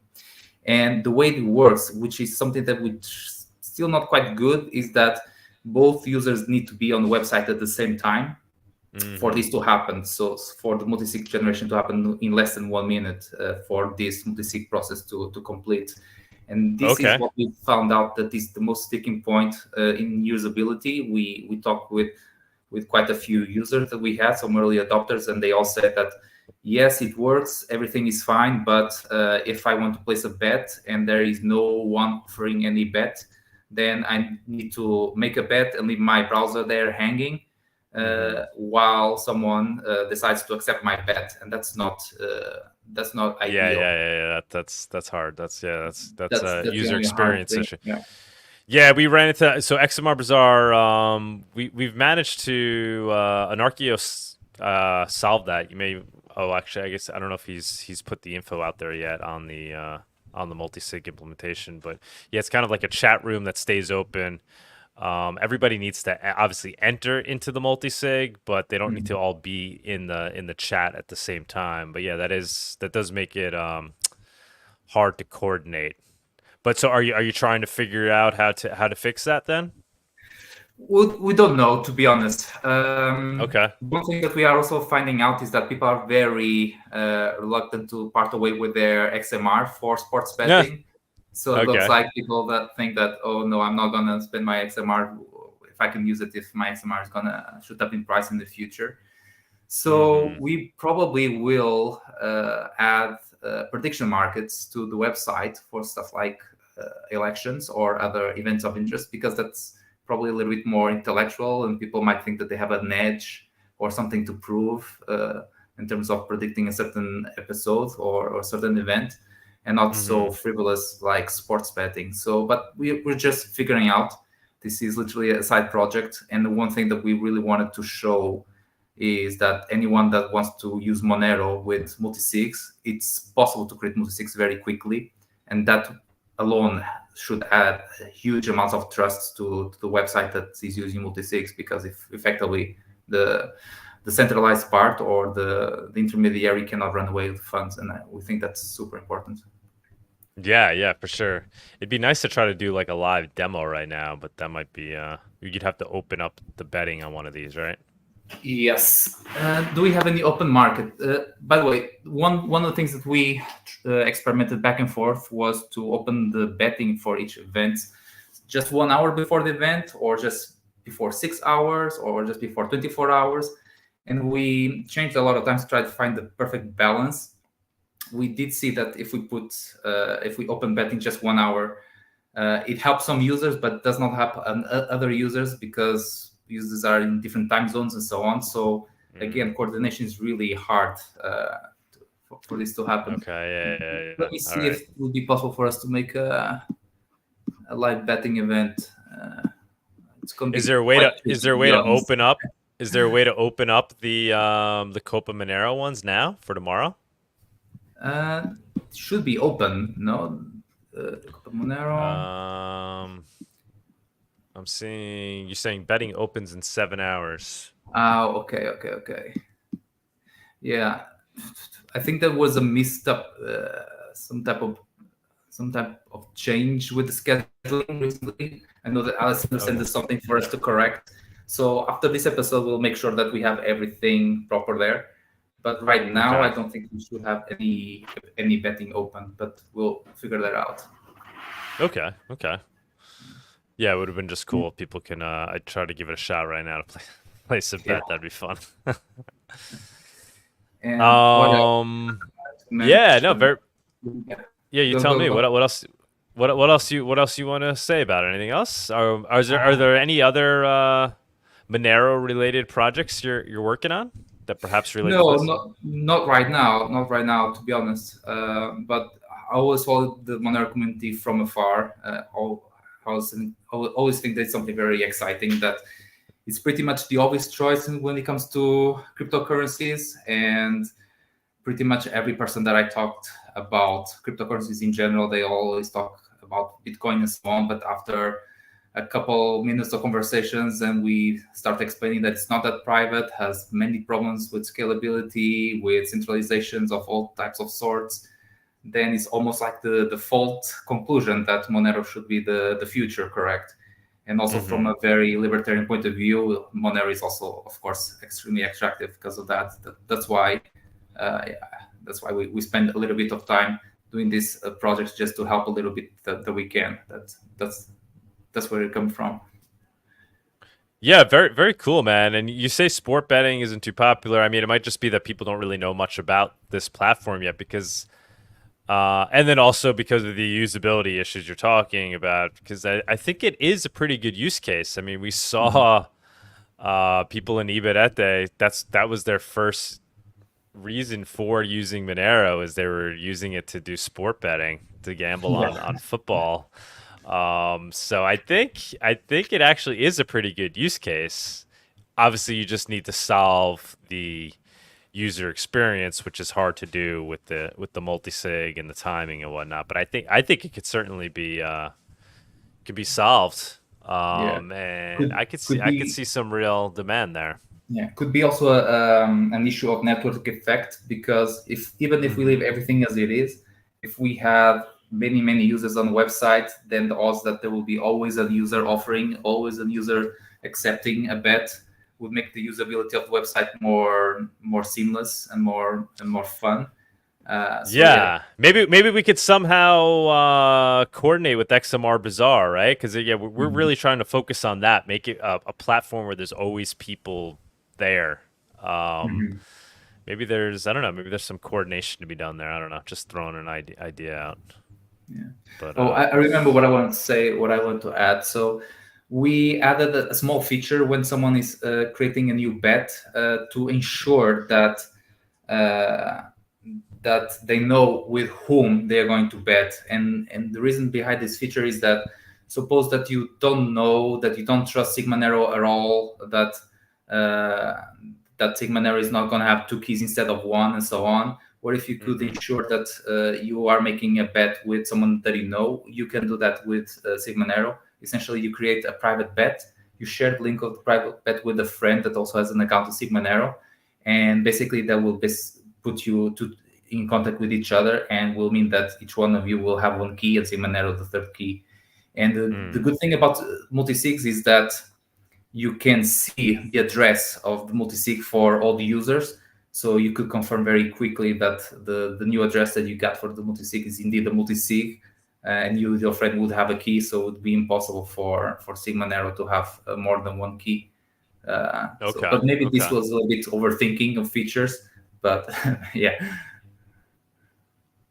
Okay. Yeah. If people want to do a bet with a friend, or agreed some type of betting terms, that they could do that instead of just throwing their bet into the general pool of bets that could be accepted by anyone else. Okay. Yeah, I mean, for a noob that's just looking to place a bet with Monero, it might be overwhelming to be like, oh, Monero multisig, Yeah. But I think we'll get there. It's a good start, and people, you can effectively do it if you want to do it right now, which is very cool, which is super cool.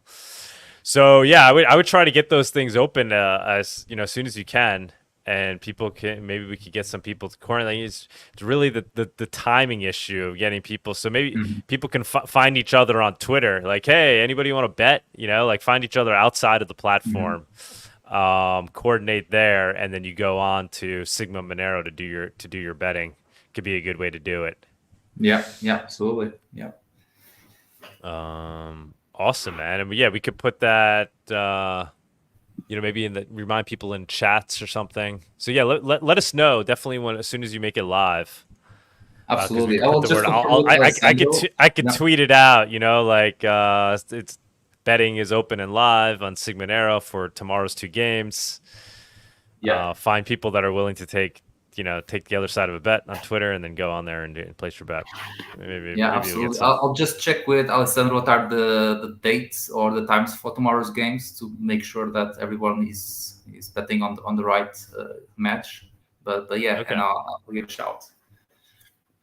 So obviously you don't have to answer this, but where are you coming from, or where are you at? I'm just looking for insight into Monero adoption from wherever you may be, but maybe you don't want to reveal details. Not revealing too many details, but Europe. Okay. Yeah. Is there a Monero community physically where you are? No, to be honest, no. Again, I only follow Monero community from very far away. I don't know many of the people that I usually participate in these Monerotopia calls that you do, and so on. So just follow from far away. I just think that it's something that it will take over eventually in Monero, like Bitcoin did. It's one of those things that I always keep a track on. But aside from that, it's as they usually say, we are still very early. So it's very hard to find other people on the streets or around, or even among friends that know what Monero is, or all these topics and so on. So it's still a virtual community on the internet. What about crypto in general? Is there a lot of crypto people, crypto meetups? No, I haven't been into anyone. I don't know if there are any meetups around me, to be honest. But Europe's a big place, right? So I'm sure that some cities do have their own smaller Monero communities and so on. I mean, you guys have been just into, was it Prague? It was Prague, right? So that's to the extent that I know that there are crypto meetings happening. So we know you don't live in Prague, or maybe you do. Maybe, yeah, we don't want to dox you as we ask more and more of these questions. We're just trying to get your feel. So, what is your overall crypto take then? Are there other projects you're interested in, or are you mostly interested into this like digital cash use case? No, just Monero, to be honest. I mean, years ago, I made this survey of what cryptocurrencies were interesting and so on. And at the time, I thought that Bitcoin had a huge potential, mostly as a reserve currency. I mean, you guys all know these arguments back and forth for sure. And then Ethereum for programmable money and so on. And then Monero, of course, the only thing that is actually usable and actually can be a proper tool for libertarian principles, against big government, against overreach, for individual liberties and so on. And that was the thesis. And over the years, I've come to realize that Bitcoin is completely captured. That's probably you guys also think. Ethereum, very nebulous. To be honest, I don't know what's happening there, so probably not fair to judge so much. But I've always kept track of what's happening with Monero and the resilience of Monero, especially with all the listings that you guys point out from time to time, and it's one of those things that the technology looks so good, looks so resilient. It's almost like the obvious thing that should happen. It's almost that all the influential people that could actually create a huge network effect for Monero are simply refusing to say the name Monero. And in one hand, I actually think this is good for Monero, to be honest, not to be so much in the spotlight, because it's almost like the eye of Sauron will fall on the Monero community even harder than what it is than right now with all these listings. And it would be too much of a threat for too many institutional players from governments and security agents and so on and so forth. So I think that it's a tricky balance that actually Monero adoption should increase, but should not increase in a meteoric way like Bitcoin did, because probably it might threaten too many people. I don't know. Yeah, I'm just rambling here. Yeah, no, it seems to be working out nicely in that regard. To kind of it's organically growing in relation to actual real demand, and it's allowing Monero to scale up with that organic growth in a way where it's not being shocked or overcome, or like you said, and it's also allowing Monero and the ecosystem to build and become stronger, perhaps before any larger attack may take place. So yeah, I do see, but it's obviously it's out of our hands. We don't know, right? Things can change at any moment, and hopefully Monero is built in such a way that no matter what the powers that be try to do, it would be resilient to that in some way, right?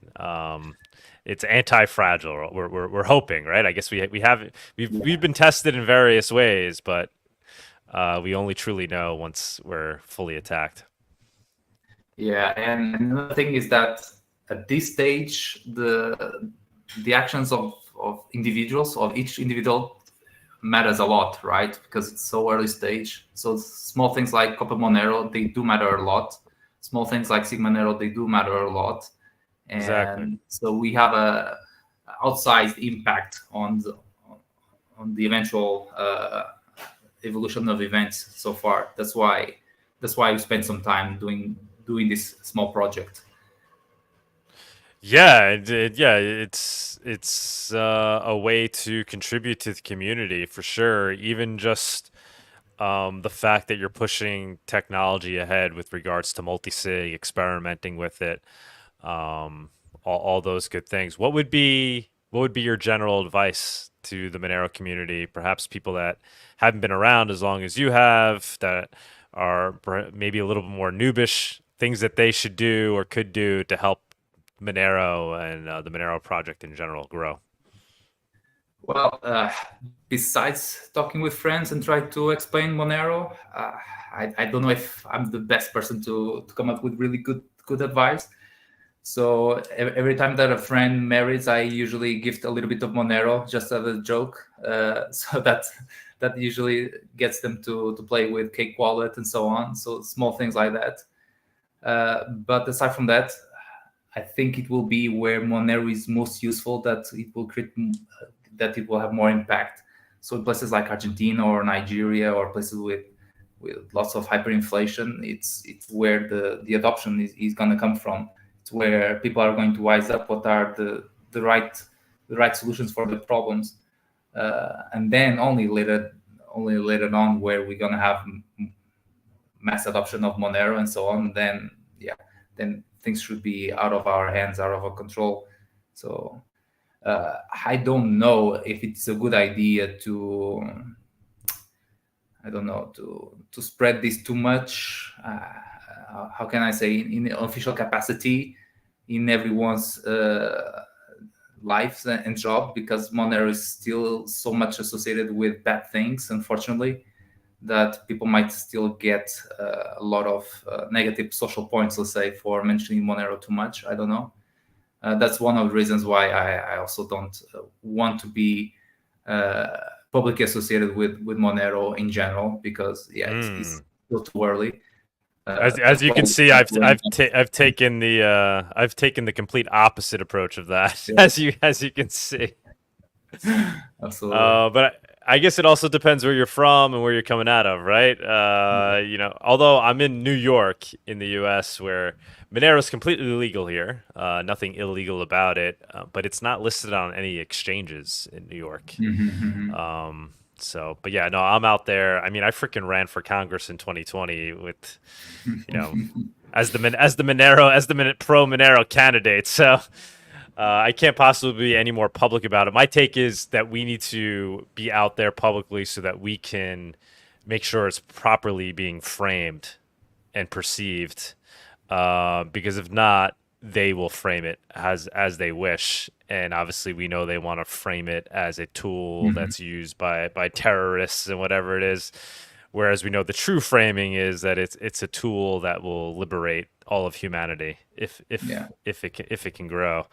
So I think it's important. I think it's important to be a part of that conversation. Otherwise, we get defined without fighting back and letting the true definition of Monero and the true story of Monero being told. You ask what I think people should do. They should use Monero, plain and simple. So every time that there are people that accept Monero donations, either writers or some other interesting projects, I always gift with Monero, always. And yeah, every time that I can gift some gift, I always try to give Monero and so on. So the key is to use Monero essentially for the most mundane things. That's the key. Yeah. Awesome, man. Thank you so much. I greatly appreciate you jumping on and greatly appreciate all the effort you put into Sigmanero. I think it's super cool that you took it upon yourself to do this project. Guys, spread it, get the word out, experiment with it. Once again, it's not just about like whether or not you like soccer. Just have some fun with it. Give the platform some love. You put a lot of work into this. And yeah, hopefully you continue to iterate. So do you think you'll continue to try to like improve it, or what do you think? Yes, so probably we will add prediction markets for election type of events in the future, or probably in 2 or 3 months we'll try to do that. We're still seeing what could be the best way. But yeah, just iterating, experimenting with it, and talking with users to see what they find cool and what's working, what's not working. Have you seen other successful versions of this? Perhaps, obviously not in Monero, but in other cryptos. Like, is there a successful? No, to be honest, no. Besides fully centralized options where you need to deposit your crypto with some casino, I have not seen anything that it is a peer-to-peer like this. Of course, there is now this decentralized exchange Havano, right? That is fully peer-to-peer, and in theory should use the same concept of changing the peer-to-peer multi-sigs, but that's even more advanced, and that's even more pure peer-to-peer. Does not rely on a website at all. But aside from that, I don't think I've seen anything else. I know that there is some other website for gambling and sports betting, which I think it's Monero Vegas or something like that, but I think that they're also centralized, so not using multi-sigs. Okay. All right, man. Thank you so much. Stick around if you can. You're welcome to stay up on stage, and we'll bring other people up here soon. I think we're just gonna go and do the news, but yeah, please stick around if you can. Shout out to Alessandro in Argentina. Good luck with Copa Monero. Awesome, man. Awesome. Yeah, I know he's been communicating with you. That's fantastic. John, thank you so much, or whatever your name is, and greatly appreciate what you've done with Sigmanero. Please stick around. Bye-bye. Cheers. All right, Tux. Awesome. Thanks, John. Yeah, that was great. Good time to do the news. We can run through that, and then we'll get viewers on stage. Awesome. Let's do it.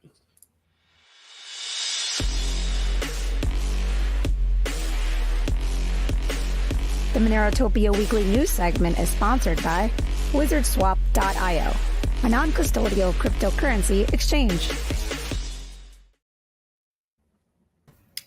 Oh, Tony. Alrighty. Tony, what's up, man? Happy weekend. Good, and you guys?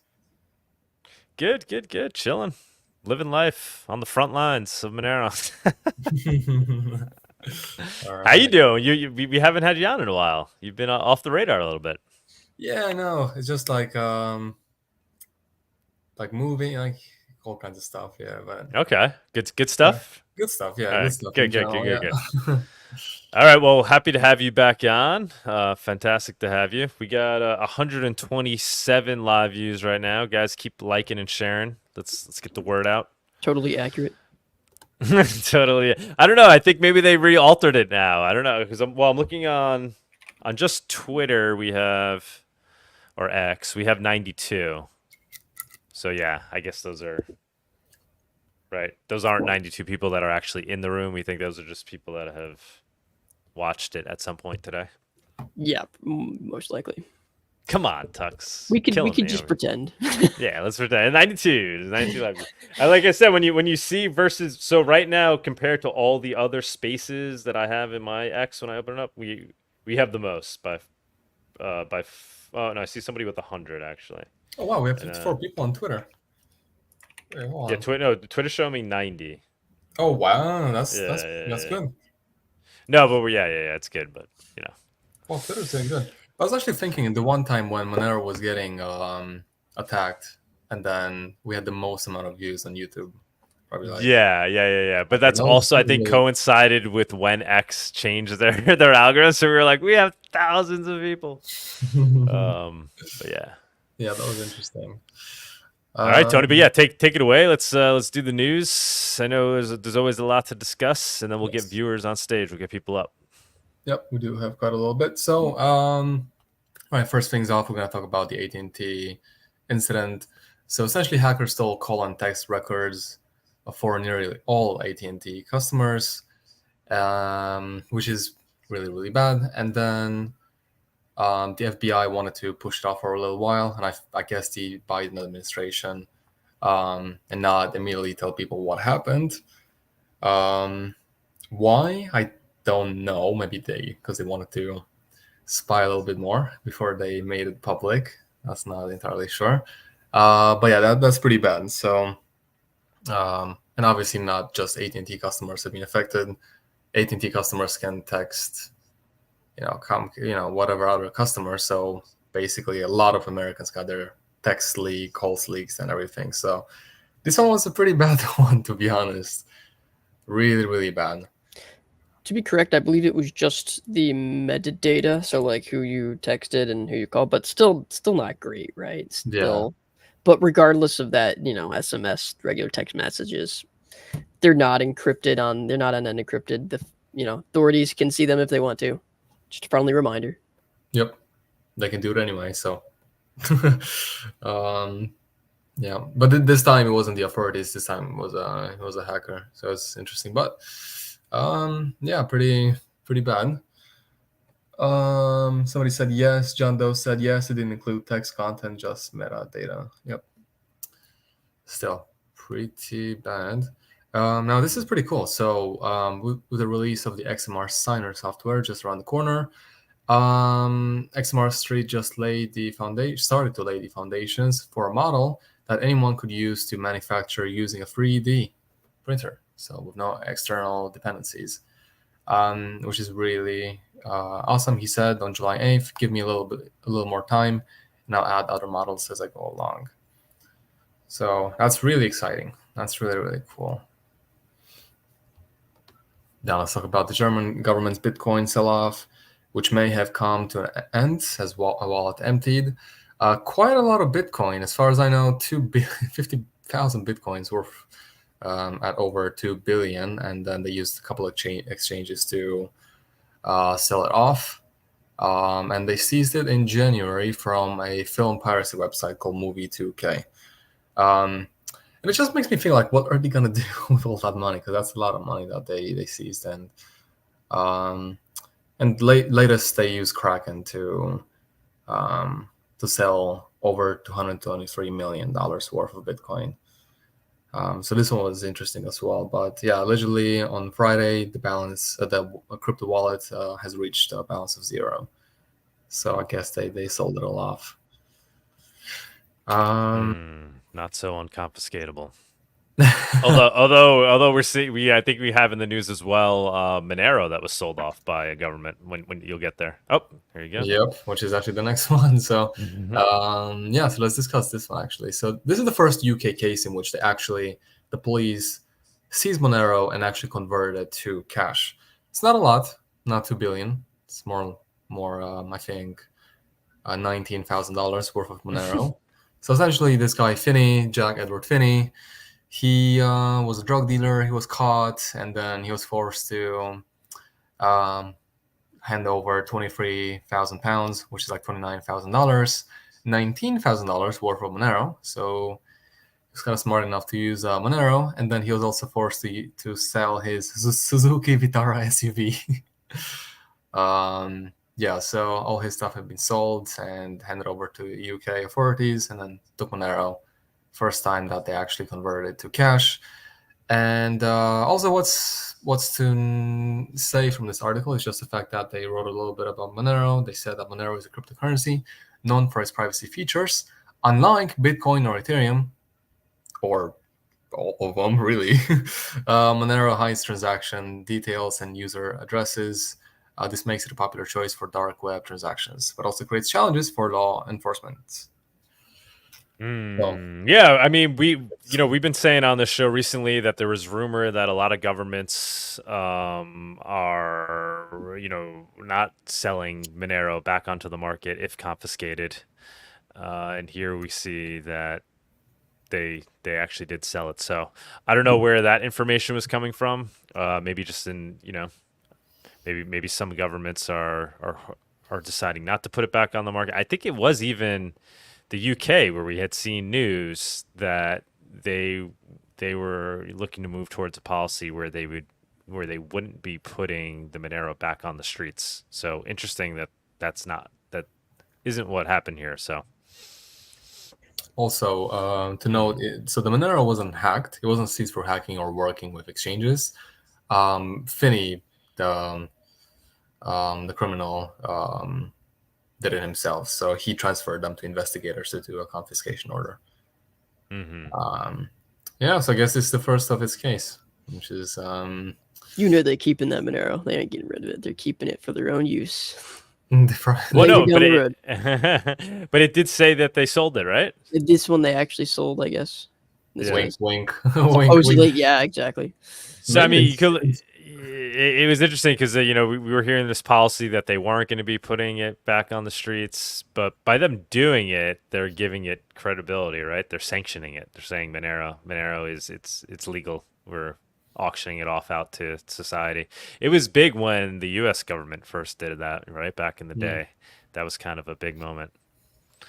And with Bitcoin, it's one of the ways to make Bitcoin fungible again is when a government seizes it and then auctions it back out into the population, essentially erasing its history at that point because they're remandating that it's clean Bitcoin. With Monero, obviously, that's not necessary. Yeah, so that's it. But I guess because if they knew how much power, $19,000 worth of power in Monero they had in their hands in that moment, it should have been one of those apes together strong moment. Like, wow, we have privacy with this thing. Maybe we should keep it, not give it away. We could use this too. But yeah, I guess wink wink sold it. Also, this is really, really good news for Monero. So the percentage of criminal ultra shitcoin Monero and shadowy programmer, many other titles that we gathered along the way, payments has mysteriously overtaken Bitcoin payments with many vendors this month. So usually we go over shopping bits and coin cards and their percentage of how many people bought gift cards with Monero versus Bitcoin. So if we take a look at, let's see, shopping bit, 74%, Bitcoin 23%. Then we have coin cards, 34%, Bitcoin 25%. Let's actually take a look. That's huge for shopping bit, by the way. It's huge. Lightning almost nothing, and fiat. Monero I mean, and that just recently happened. Obviously, people were using Monero more and more there, but now it's shot up to 70, almost 75%. 3/4 of all their transactions are Monero. I think they had even put out a tweet that they would be looking to change like their tagline as to not just being the Monero the Bitcoin marketplace, but the Bitcoin and Monero marketplace. So that's the market has spoken, guys. The market has spoken. But it's pretty funny because I mean they probably should, because their description says Europe's biggest Bitcoin store, 1 million products, and then you look at the stats and the Monero. Yeah. That's staggering. Yeah. Right. What was the previous? They're from Poland. statistic Wow. from the Yeah. previous month? Is that Good question. easy to find on their page? Let's go a little No, bit. obviously, I think for good reason. I think what helped them was they were at MoneroCon. They had some representatives there. MoneroCon was like a month ago, so maybe a lot of people in the space became aware of them as Monero accepting marketplace. Hoping to have them at Monerotopia as well, in Yes. some form. Wow. So in May it says it was Bitcoin 60. So basically they've swapped places, and Monero's done even more than just swapping places with Bitcoin. And that's in like no time, which is crazy. It's from 31% to 74%. That's I mean, if I was just like a BTC maxi, right, laser eyed, right, completely possessed, but this like news keeps coming across my face. I mean, they have to be like realizing that Monero is organically eating into their use case, or completely taking over the Bitcoin use case of being used for digital cash purposes. And for them to not understand why that I don't see how you could be so blind to that. That's crazy, right? I guess when you're At what point does the laser-eyed Bitcoin maxi say, okay, wait, there is something here? Like when these when these marketplaces are like no longer accepting Bitcoin, like at what point do they open their eyes to this? I don't know. What's the next level of cope? How are you going to be still coping and be like, oh well, Monero's a shitcoin? Because I think we have Giacomo on here at some point. We'll be bringing his story up. Like, I don't get how you can cope so hard when it's like so in your face. It's no longer hypothetical anymore. Monero is clearly eating into Bitcoin's use case and purpose as digital cash, and it's in many ways overcoming it, taking over the network effect as the crypto to be used for peer-to-peer digital cash. I guess it's a combination of attachment to your own belief, bags, and a burn to your retina from all the laser eyeing all the time. And then you just become literally blind. Like, we'll give you a chance, guys. Come over. It's okay. Use Monero. It's okay. Well, we know you made a mistake. That's fine. You can still come use it. We got it. You called it a shit. You could still even call it a shitcoin, but just accept the fact that people rather use Monero than Bitcoin when they're sending transactions. Super cheap to send, on chain, private all the time. It's just like, why not? It's just, I guess it's difficult for some people because they made such an image of themselves supporting Bitcoin. Yeah. And then they would, if they turn 180, then, they're probably their ego can't handle it. I think 100%. Plus, I mean, it's like the same as like the COVID thing, right? You had like the people that really went along with the scam, hook, line, and sinker, and they just, even to this day, they just can't admit that they were fooled. Same concept. That was such a bad time. All the arguments over masks, and oh my god. Yeah. And when he had But hey, whatever. Yeah, I mean, we'll keep growing. Oh yeah, here we go. The Giacomo story. Go ahead. Actually, talking about laser eyes. Yeah. So, wallet.com digital wallet said, please note that there are no immediate refunds here. You can't send dirty crypto and demand immediate return. As a regulated institution, we have to collect information, analyze it, and then make a decision.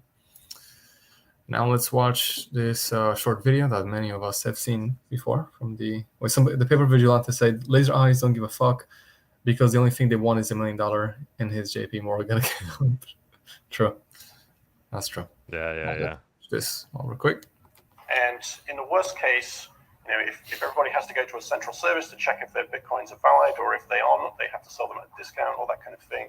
This can eventually lead to a collapse and a loss of confidence. And in the worst case, the zoom in as well. Yeah. Wait, go ahead and play that again. So yeah, this is obviously, guys, this is Adam Back.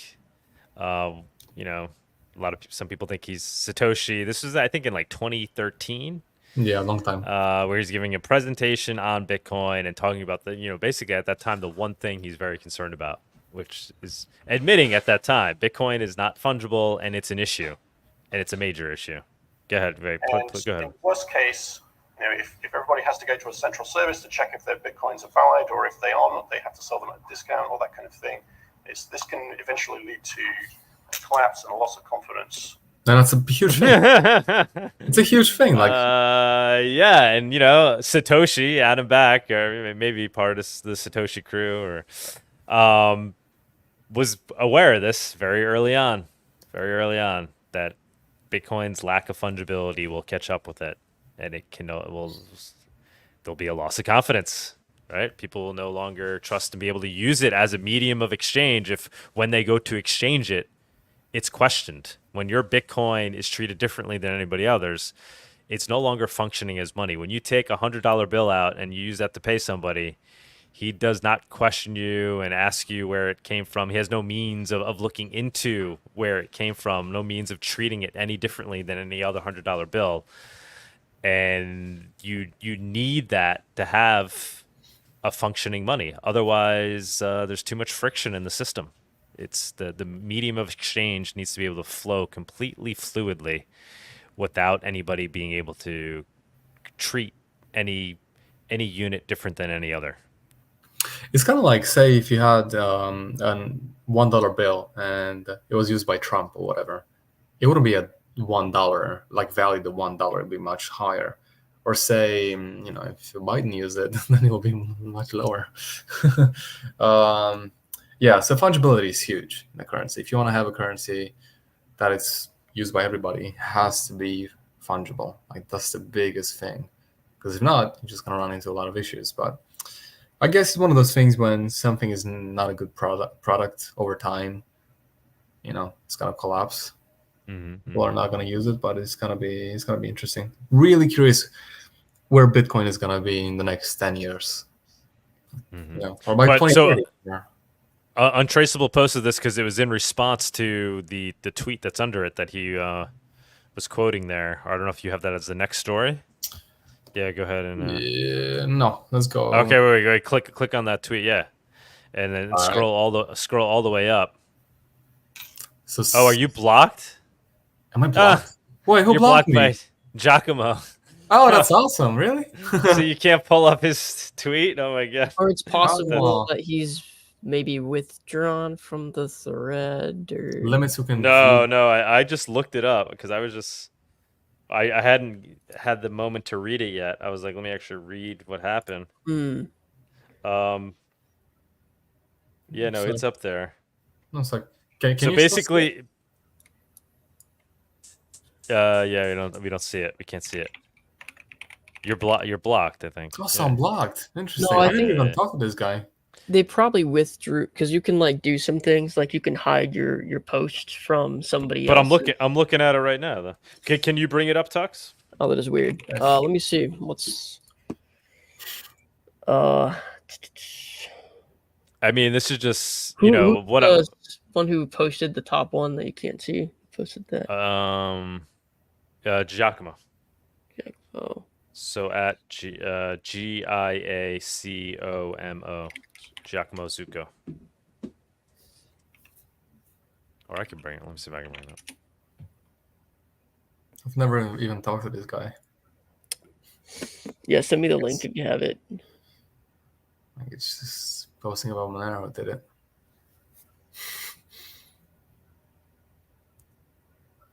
because I don't have the link. Oh, I see it. There it is. Let's see.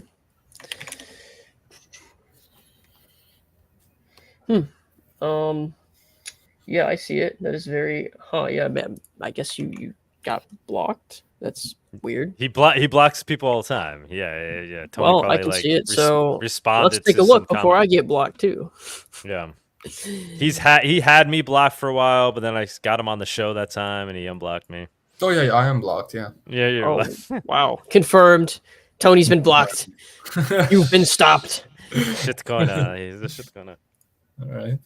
Here, do we Giacomo. want to... Here, I'll share my screen real quick just so you can read this off. Yep. Yeah, see if you could read that.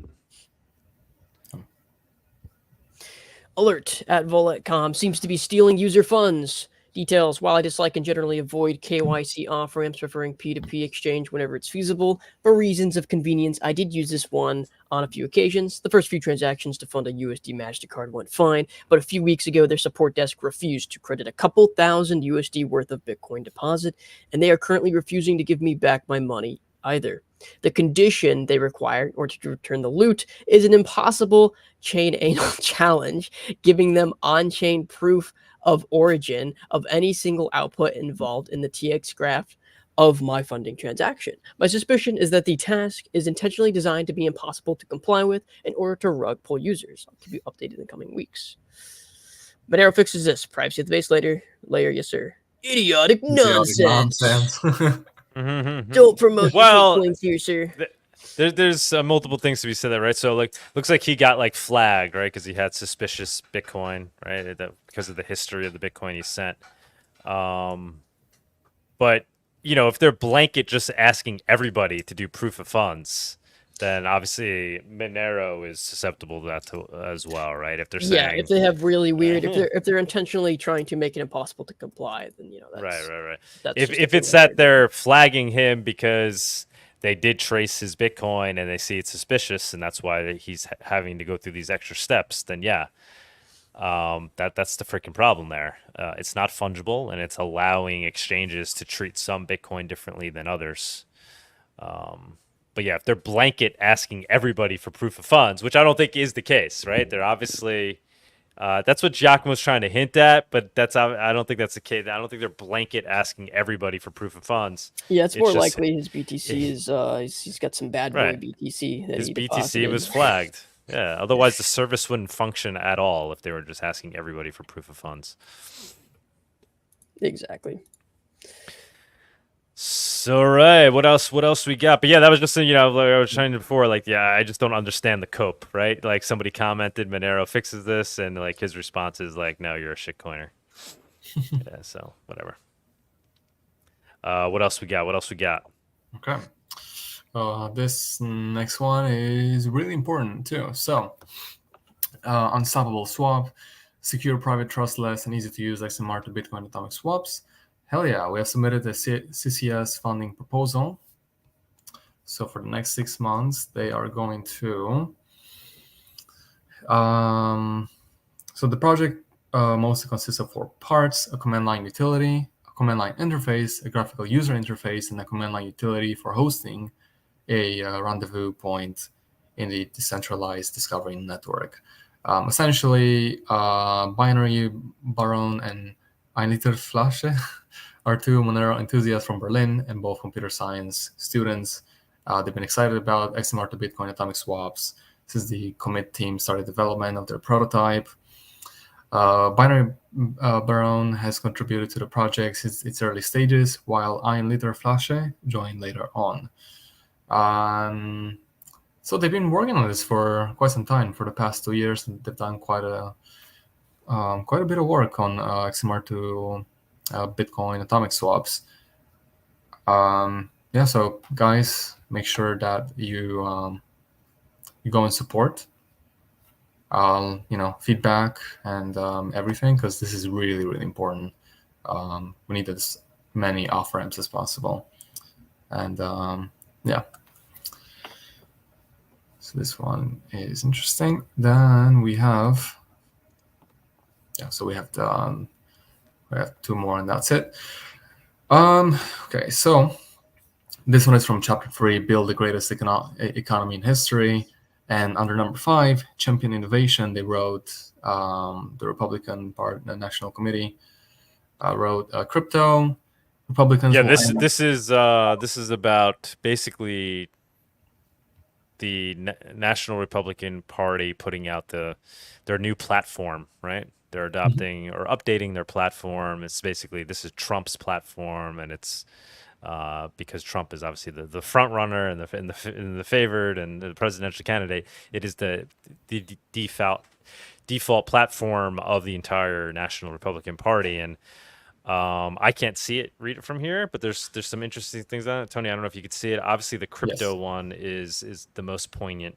If you want to go ahead and read that, this is what they're saying. The National Republican Party is saying their stance and platform is with regards to crypto. Go ahead. Yes, and some people said in the comments that it may not happen. They're saying all this stuff, but I mean, can you read what it said though fully for the crypto one? Yeah. So Republicans will end Democrats' unlawful and un-American crypto crackdown and oppose the creation of a central bank digital currency. That's huge. We will defend the right to mine Bitcoin and ensure every American has the right to self-custody of their digital assets and transact free from government surveillance and control. The point is, and transact free from surveillance and government control. So in my mind, that's a very much a pro Monero statement, right? So they're saying it in terms of Bitcoin, but effectively Bitcoin doesn't allow you to do that. Transact free from surveillance and government control. So if they want to actually support that concept and support society having a tool that allows for the ability of people to transact without censorship and government control, and do it privately, right? These are all ideas they're saying they now support. That is Monero. Yeah. Or they just want to keep up the grift that Bitcoin is, free from government control, like the government, and that they want people to use it. They want to promote it. But also, I mean, I don't think there's anything too crazy to look at in this regard. It's just Trump wants the crypto bro votes. Okay. Yeah. He wants the crypto bro votes. So he's going to say whatever makes them happy. And right now, I mean, I don't understand the argument though of ignoring that. Like, there's people who are like, yes, we all know, it's the most obvious point. We all know that politicians are phony. Like, people are like, but no, he's we know it. Like, Biden isn't even the president. There's other people that are running this country right now. He's literally reading a freaking script that he's given. But the point is, these scripts are given for a reason, right? They want the crypto bro vote because the crypto bros have influence in the sphere. So it's showing that they're catering to that community, and they're doing it by saying, hey, they're putting a carrot out there. We're going to do this for you. Just come vote for me. Now, will he follow through and vote it in? I don't know. Maybe just to some lesser extent, like we were just saying with Millet. But it's like you have the choice between A or B, and A is at least saying, if elected, I may do this, is probably better than B, right? Either are capable of screwing you over, but not participating at all, it just doesn't even really exist as an option, because even if you're trying to not participate, you still are. You're still living in this country and being influenced by their politics and by the power structure. Just completely ignoring it, in my mind, I'm not there yet to how that achieves anything, right? So I'm all about using Monero and having that be my cypherpunk approach. There's nothing more crypto anarchist than that, focusing on that. But then also not ignoring the fact that these power structures exist, and there is a way to interface with them and influence them, even though they're trying to ultimately just gain power for themselves.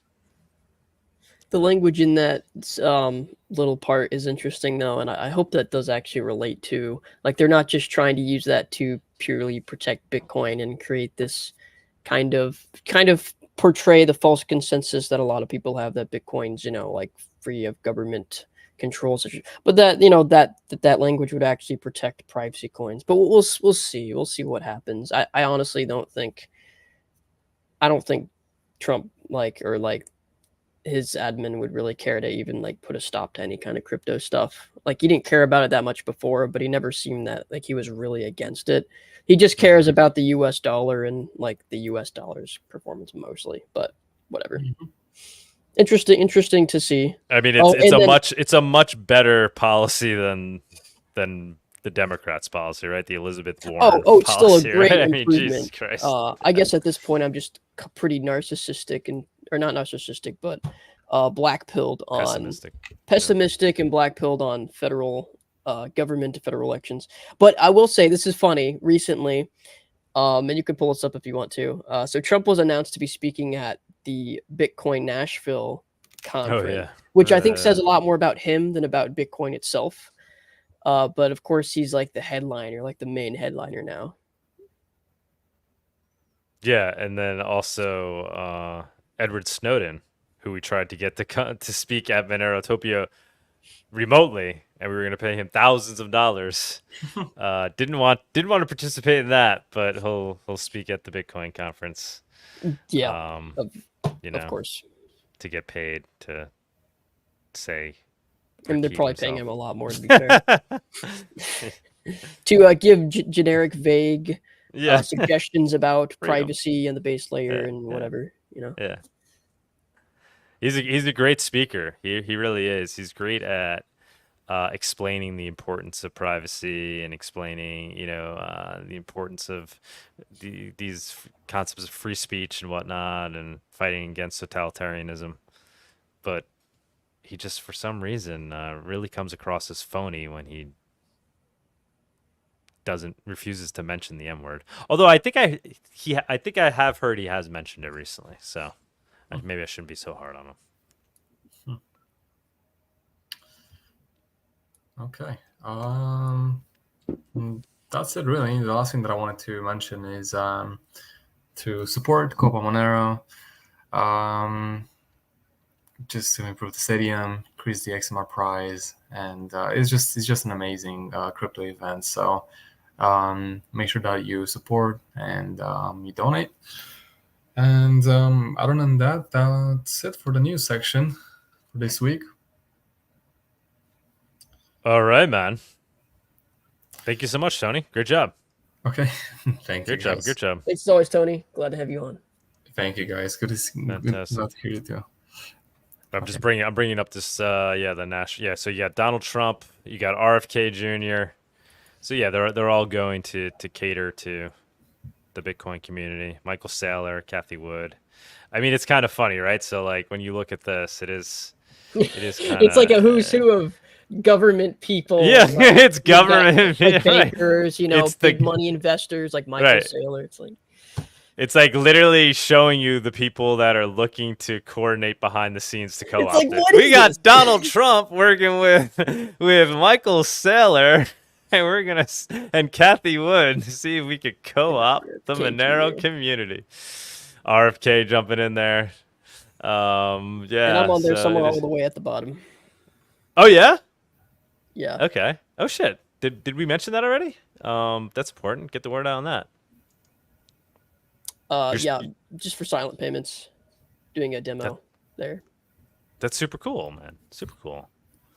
Have to be careful though. This is like a no Monero zone. No, that's great. I love going into the non-Monero adversarial territory. Yeah, maybe I'll try to swing by. I don't know. It's always fun, Get the Monero mic out. I mean, if I could grab Snowden. Oh no, wait, he's not going to be there. He's not. What am I saying? He's not going to be there. He's in Russia remotely. Yep. But yeah, RFK. I still never get RFK or Trump. I doubt I'd be able to get anywhere near Trump.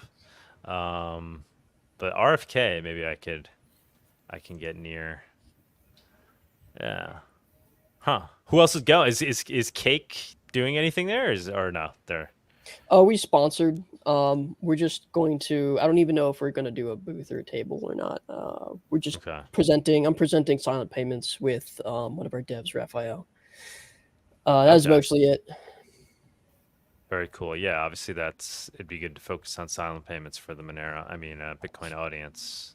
Yep. Very cool. It is privacy related, which is nice.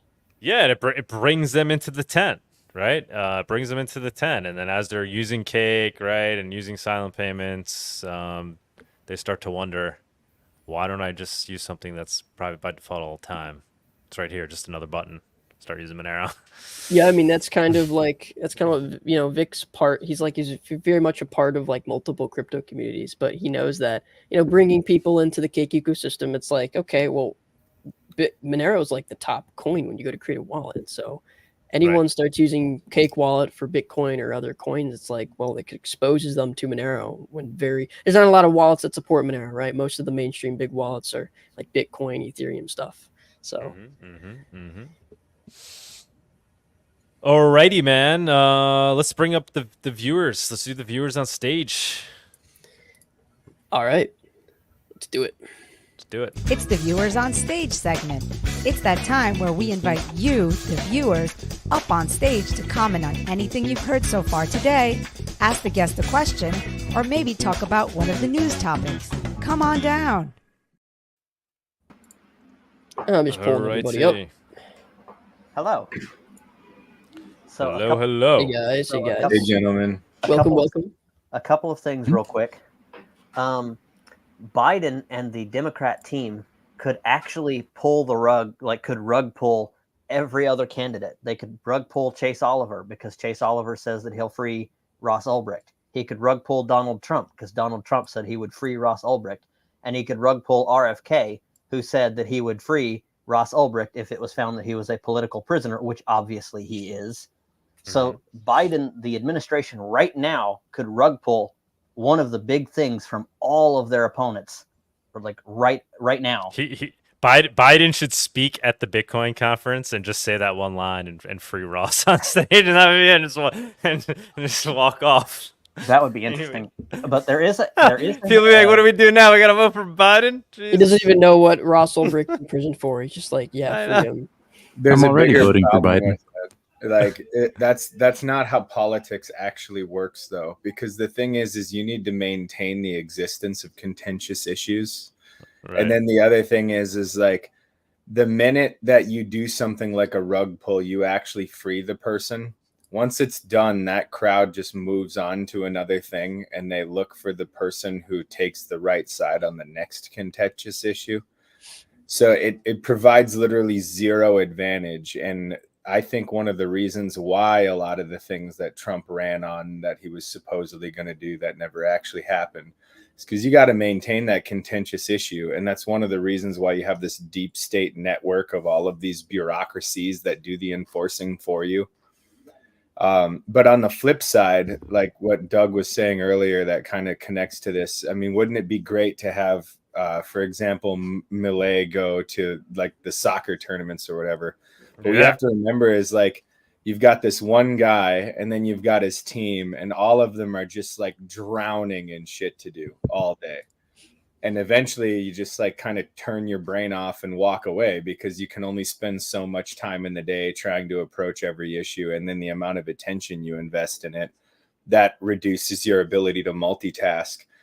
And the reality is this is the most unspoken fundamental truth of all things government, which is the idea that there are humans out there that can manage this absolute like endless sea of shit for government to supposedly address is completely ridiculous. And when an anarchist says, oh, we need to eliminate this department and that department and so on and replace it with nothing, then you have to have that answer prepared, which then the person will say, well, who's Morodes, right? Like we all heard it by now, right? And you have to remind them that it still takes the time and attention of the same people either way. You're just cutting out the middleman and like you're eliminating additional attention that has to be focused on these things. But like, when, you know, and I'm certainly encouraging you, Doug, if you have the time, go ambush the shit out of these guys. Find yourself in jail for a couple of days if that's what it takes. Try to get them to take a position on all, you know, I'd be all about it. And it's excellent marketing for just Monero in general. And who knows, maybe there'll be a free Tumen $10 million GoFundMe or whatever. Not looking to go down that road, yeah. But the It's all reality legal. is, It's all legal, man. Go yeah, ahead. contentious issues are the lifeblood of maintaining the two-party system.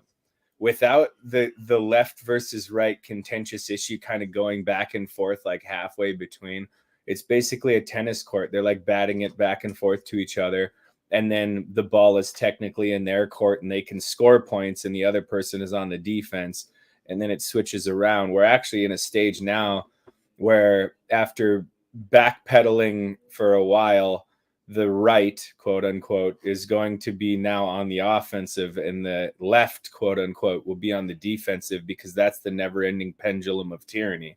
It's not like we're going to gain ground in actual freedom. It's just the way that the banker cartel likes to carve out their crumbs of power to the yes men that we call politicians, right? That's their role. Sorry, not to change topic. Obviously, all good points, man. If I were to try to go over there, what do you think is like the most impactful thing I can do? Obviously, I'm not gonna go get a stand and all that, like I do at some of these other things. But what do you think could be the most impactful thing I could do at a Bitcoin conference? Honestly, probably asking questions about whether or not the Department of Education should even exist. And my reasoning behind that is, people like to compare Donald Trump to the new Reagan, right? That's what they like to say, which Reagan was a tax and spend tyrannical nightmare, and this idealized thing about Reagan being the good guy or whatever is ridiculous. And yeah, the paper vigilante has a really good one too. Will there be silver-backed currencies ever again would be another really good one. But hey, maybe Trump is like Reagan. He likes to take the guns early. Yeah, exactly. He did say something. Trump did say something about eliminating the DOE at the Libertarian National Convention. We'll see if that actually happens. Yeah, but ask him like a real solid question of how might somebody eliminate this department. And one of the funny things about all that is, like, look at how much ground has been lost in 40 years. It went from getting rid of it completely after it was just created to, well, maybe we'll keep it, but we'll have vouchers. And it's just like, you got to be kidding me, right? Like, and now that the bureaucracy can exist, but they can privatize the costs, it's on the table now, as opposed to eliminating the bureaucracy and replacing it with nothing, Fantastic. Who else we got here? Who's Fox? Welcome. Fox, what's going on? Hi guys, I joined you to just listen, but you are speaking too fast. Okay, so I don't have much energy to interrupt you. So continue and. Okay, no worries. We just saw a new name. If you want to chime in with some opinion, please do. If there is something interesting from me to tell you, I will tell. I have nothing to tell you. All right. If you can, I just thought I would point out the reason why anarchists should be most keen on the Department of Education. That is the excuse that is used to continue land taxes, right? So property taxes are based on the idea that you have to support your local school or whatever. And then they federalized it, and then it created the Department of Education and all this other stuff. But what underpins the idea that you never own your own land and you always have to pay property taxes forever, or at least even if you don't pay property taxes, that the government at any time can impose property taxes, is because my children, my schools, right? And that is one of the most important linchpins of, like, yes, you can grow your own food and trade it amongst yourselves. You could trade it in Monero and all this other stuff. But then the fundamental question for whether you can 100% de-dollarize, how do I pay my property taxes? Well, the ideal scenario is to eliminate them entirely. Because if you can own your own land, then you can trade your land for something other than dollars. And you don't have to worry about having fiat to pay your property taxes. It is definitely the Achilles heel of being 100% parallel economy as opposed to being dollarized. The Department of Education is such a huge issue if you're an anarchist. It's bigger than, honestly, in a sense, it's bigger than guns, right? Because whether or not guns are legal, you should have them and be ready to use them, because when you need them is precisely the moment they try to take them. But with land, it's something much, much bigger, because you can't escape the system anywhere in the world as long as that's an option.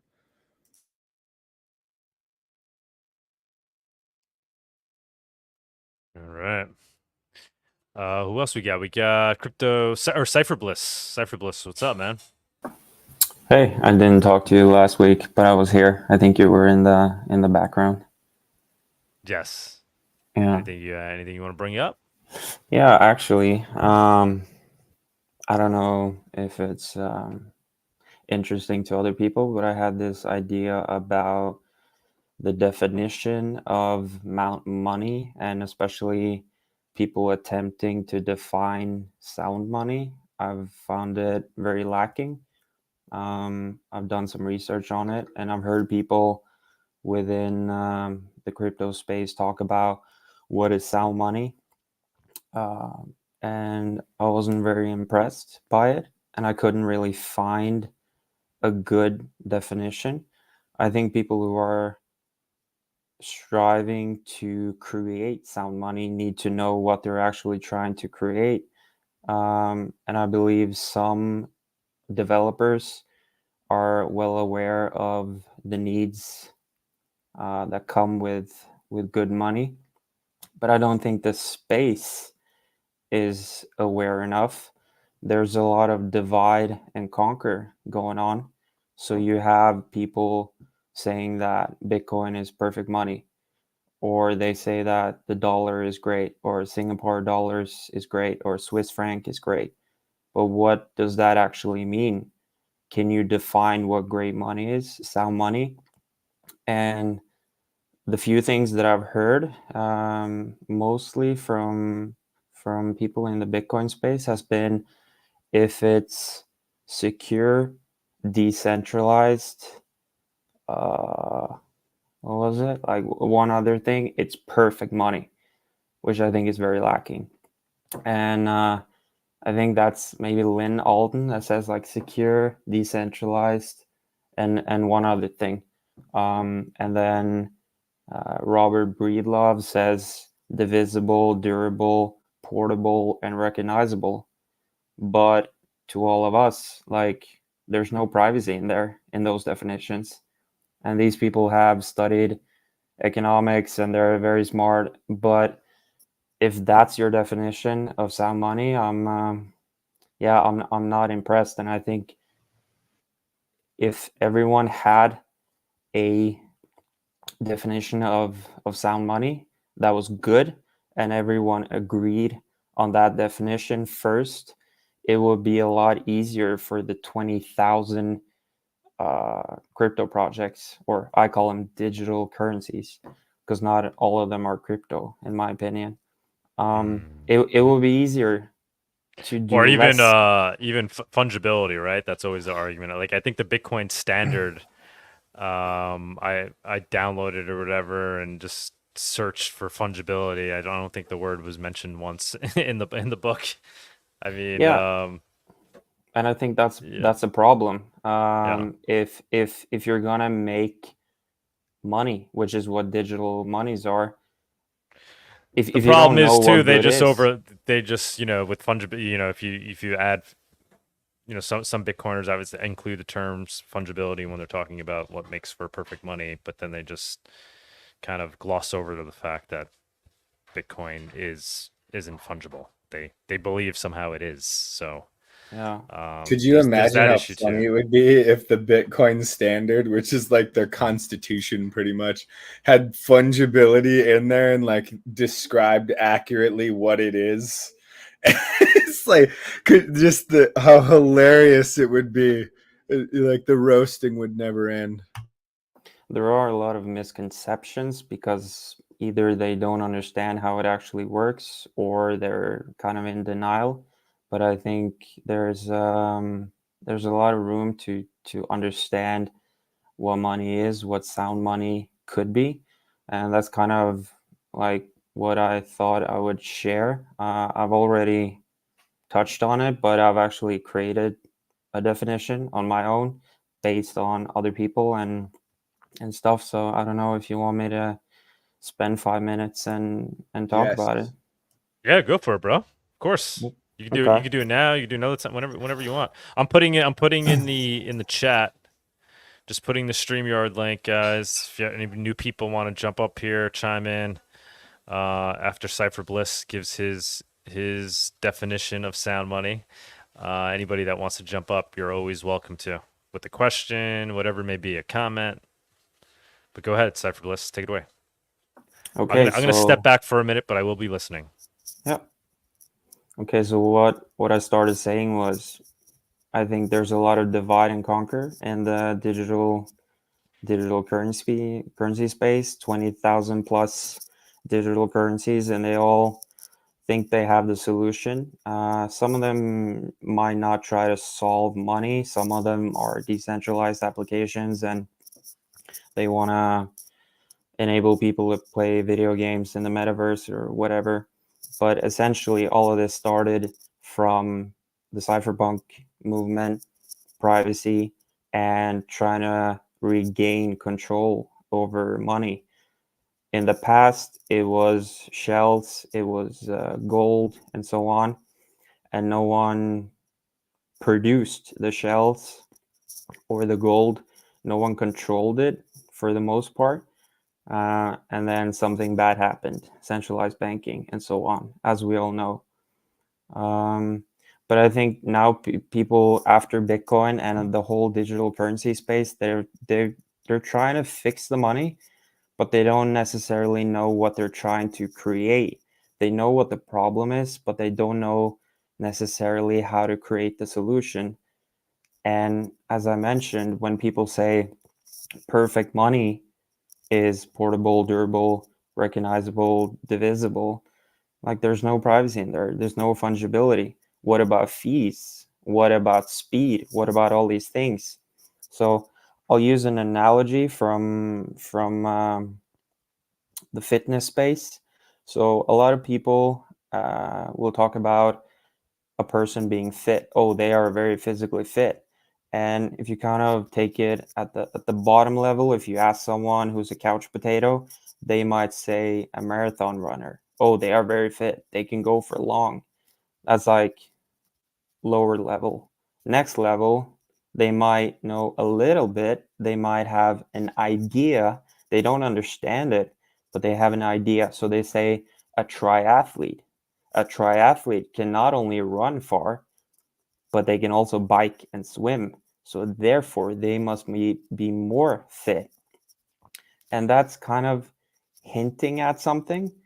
And then the next person who's maybe really into sports will say, no, the decathlete, track and field, you do 10 different events. You have to jump, you have to run, you have to throw.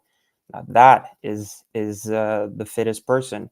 And in the sport of track and field athletics, they say that the decathletes are the perfect athletes, the ultimate athletes, but they don't test strength. It requires strength to run, to jump, to throw, but they don't test it. And then about 20 years ago, a former gymnast, son of a rocket scientist, said, I want to define fitness.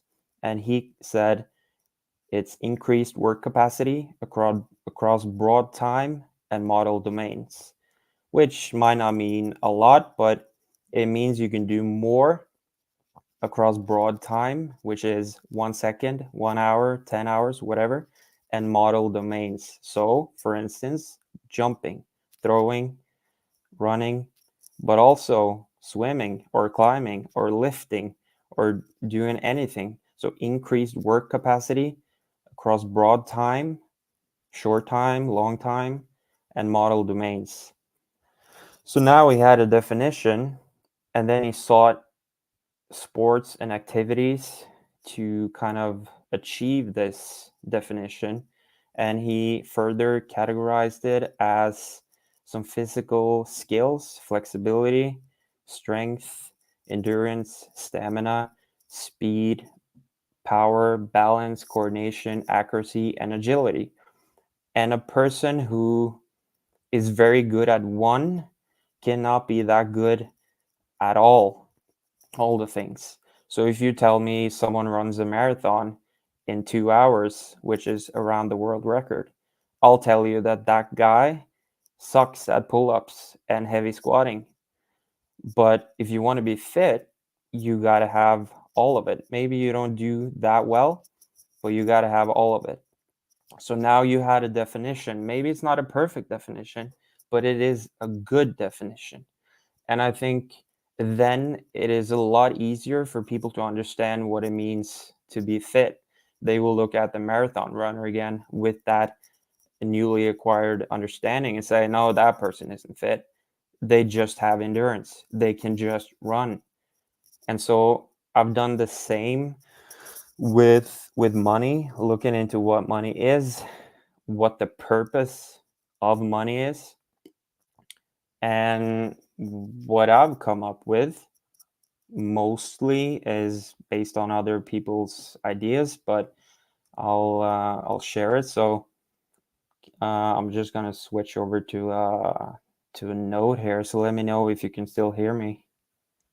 Yeah, great job. Okay. So far, by the way. Yeah. Bring it up. So sound money, I start with the function of money. Like, what is it for? Wait, are you sharing something now? Are you trying to share something? No. I could if you want. Yeah, for sure. Bring okay. Up the presenter. I just had it. I had it on a note, so I just switched. Let's see, share screen.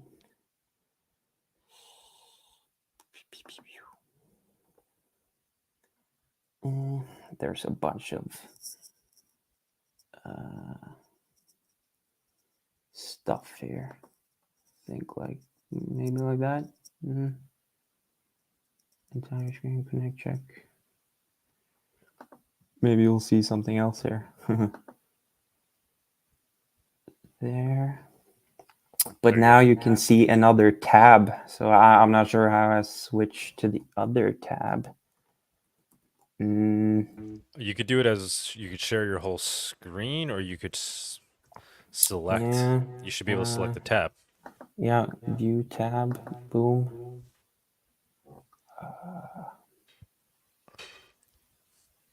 Yeah, because the StreamYard tab didn't come up. I had this Mulvad thing. That was one tab, but the other one didn't Maybe come just put the URL in that tab.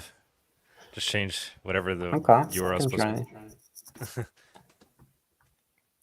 By the way, you've got an echo. There's an echo somewhere. It's only when Doug isn't muted. Oh, okay. Let me see.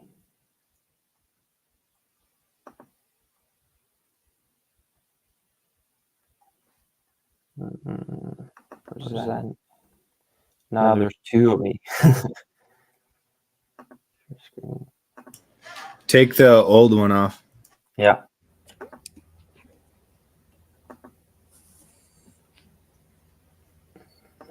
Okay, what are you exactly trying to do here? Just share the screen. I'm not sure which one.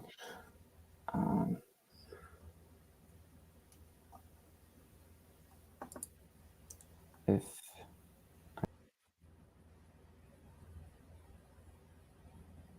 might want to just tell us about it. Yeah, just tell us. This has been dragged on too long. Yeah, the tab doesn't come up, but you can hear me, right? Yeah, we can hear you. Just tell us. Okay, so I'll continue without the notes on your screen. But anyway, so the function of money is to store value, to act as a medium of exchange, and a unit of account. So that's kind of the first level. And then I thought about a concept called the hardness of money. And money needs to be quote unquote hard, I think, in two ways.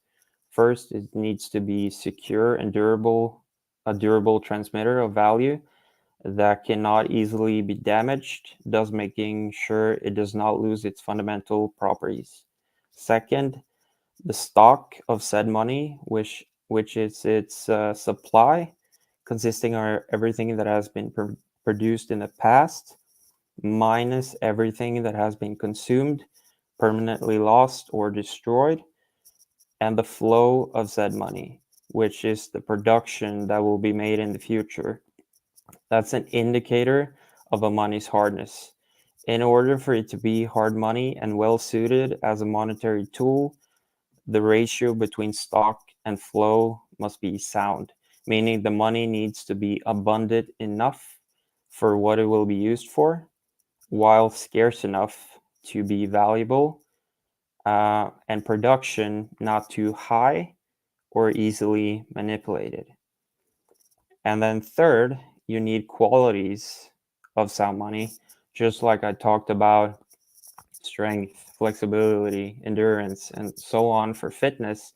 The qualities of money, I've listed 20, and they're currently secure, scarce, divisible, private, fungible, free and open source if it is digital, decentralized, it needs to have feedback or consensus mechanisms, result of some type of work, so mineable, proof of work, other.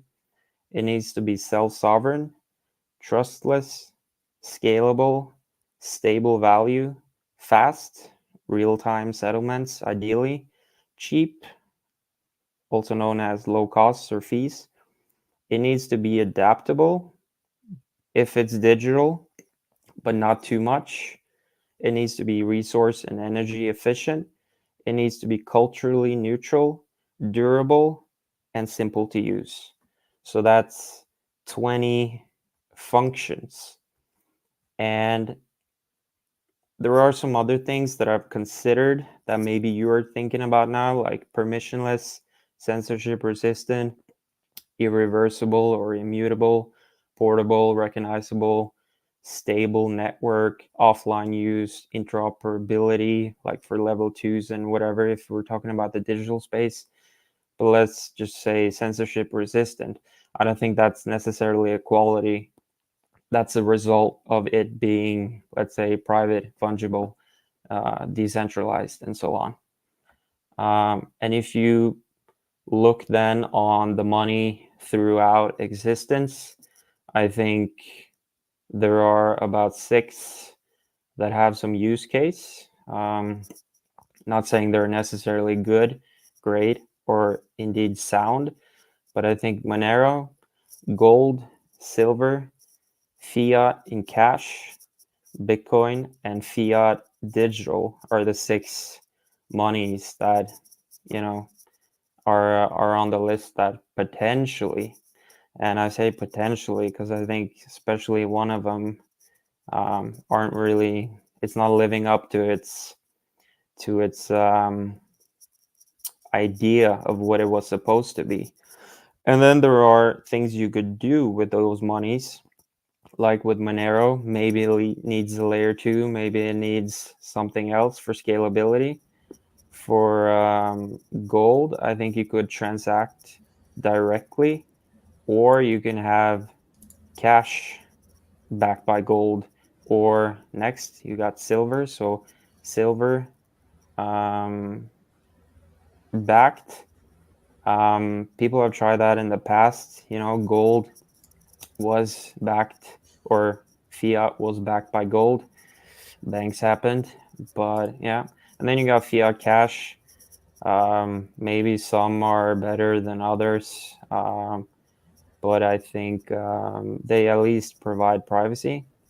With Bitcoin, CoinJoin, Lightning Network, stuff like that, I don't know if it's going to work, but maybe. And then the digital fiat, you could, in order to improve that, based on the definition, you could buy gift cards and spend it. So do you mind if I point something out about your list here real quick? Yeah, I can post that in the private chat. One line item that it's sort of in there, but what I would make it separate and complete and unambiguous is the concept of zero counterparty risk. Because if you look at when fiat is successful versus when fiat is not successful, I would argue right now fiat is not successful, right? Because it's not holding its value. It's not they're saving fiat as it is financially dubious, right? Is because there was a time where, you know, this idea of backed fiat, there's zero counterparty risk because it's supposedly, theoretically, and it wasn't zero, but it was close to zero, that there's no counterparty risk because if you held the note, you held the right to physical gold, or in the case of coins, it might be made out of silver. And so the accepted value was equivalent, right? And so my point is there's no such thing as something that is backed by something else versus something that is not backed by something else, because either your currency can buy something or it can't, right? So the dollar can still buy gold. So it is still backed by gold, right? The value of the dollar is equivalent to how much gold it buys, just like it is how much, you know, whatever it buys. And the value of gold itself is how much land it buys or how many USD you can trade it for or whatever. But the difference is the counterparty risk. So in other words, do I have the title to the thing, or is this a promise to a thing? So right now, fiat is, you know, it's usable for debts public and private, but actual fiat dollars that we trade right now, they're collateralized by bonds, and those bonds are collateralized by the tax cattle, right? So there's a huge counterparty risk in all fiat currencies, but they are just as backed as they were before. It was once a promise that the government had the gold. Now it's a promise that you can trade it for gold, but it's really not as different as people think it is. It's the counterparty risk that has gone up. So I would say in order to be an effective currency, you want to eliminate counterparty risk to as close to zero as possible. And that would touch on self-sovereign, number 10, and then trustless, yes, number L11. But would you want to make it an additional point? And if so, what would you call that point? So self-sovereign is a means by which you can eliminate your counterparty risk. Okay. But the problem with self-sovereign as opposed to its own line item, because if I'm understanding this correctly, you're putting this together so we have a definition, and a normie who's getting into this can look at it and find out what exactly are these clowns talking about, right? Exactly. If you have something like self-sovereign, one could argue, oh, I have the keys to my Bitcoin. But one of the utilities of Bitcoin is custodial exchanges, or I own my fiat Fed note in the form of this $100 bill versus my bank promised me they're holding on to my $100 bill, right? But the reality is Bitcoin is still, in theory, zero counterparty risk, or very, very close anyway, versus fiat has this crazy high counterparty risk because they can just print more. They could do a haircut on bonds, all kinds of stuff where the banks, no matter who's holding the Fed note, the counterparty risk is still like astronomical compared to a Monero or a Bitcoin or whatever. And compared to gold, it's impossibly high. It will never, ever compete with gold.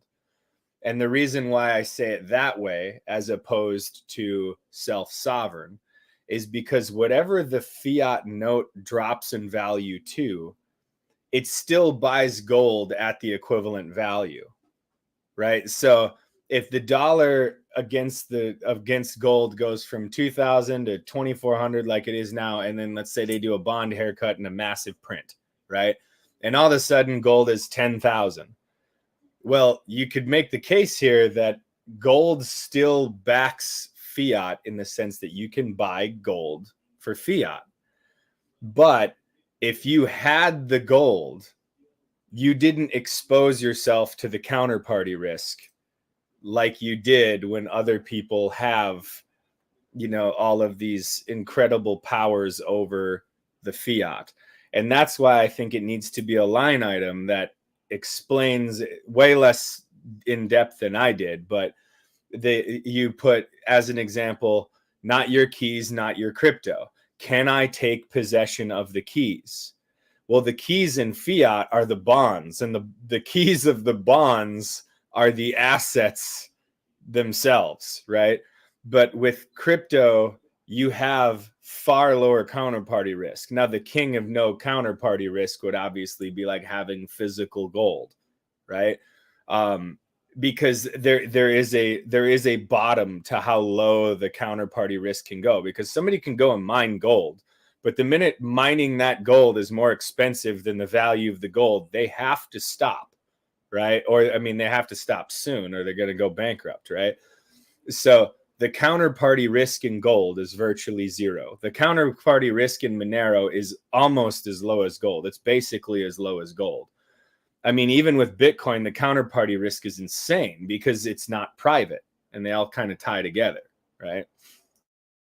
Yeah, and I'm glad you mentioned these things, because this is by no means a perfect definition of sound money, but it is an attempt, and I wanted to hear what you guys think about especially those 20 points. If there's something you would add, or if there's something you would subtract.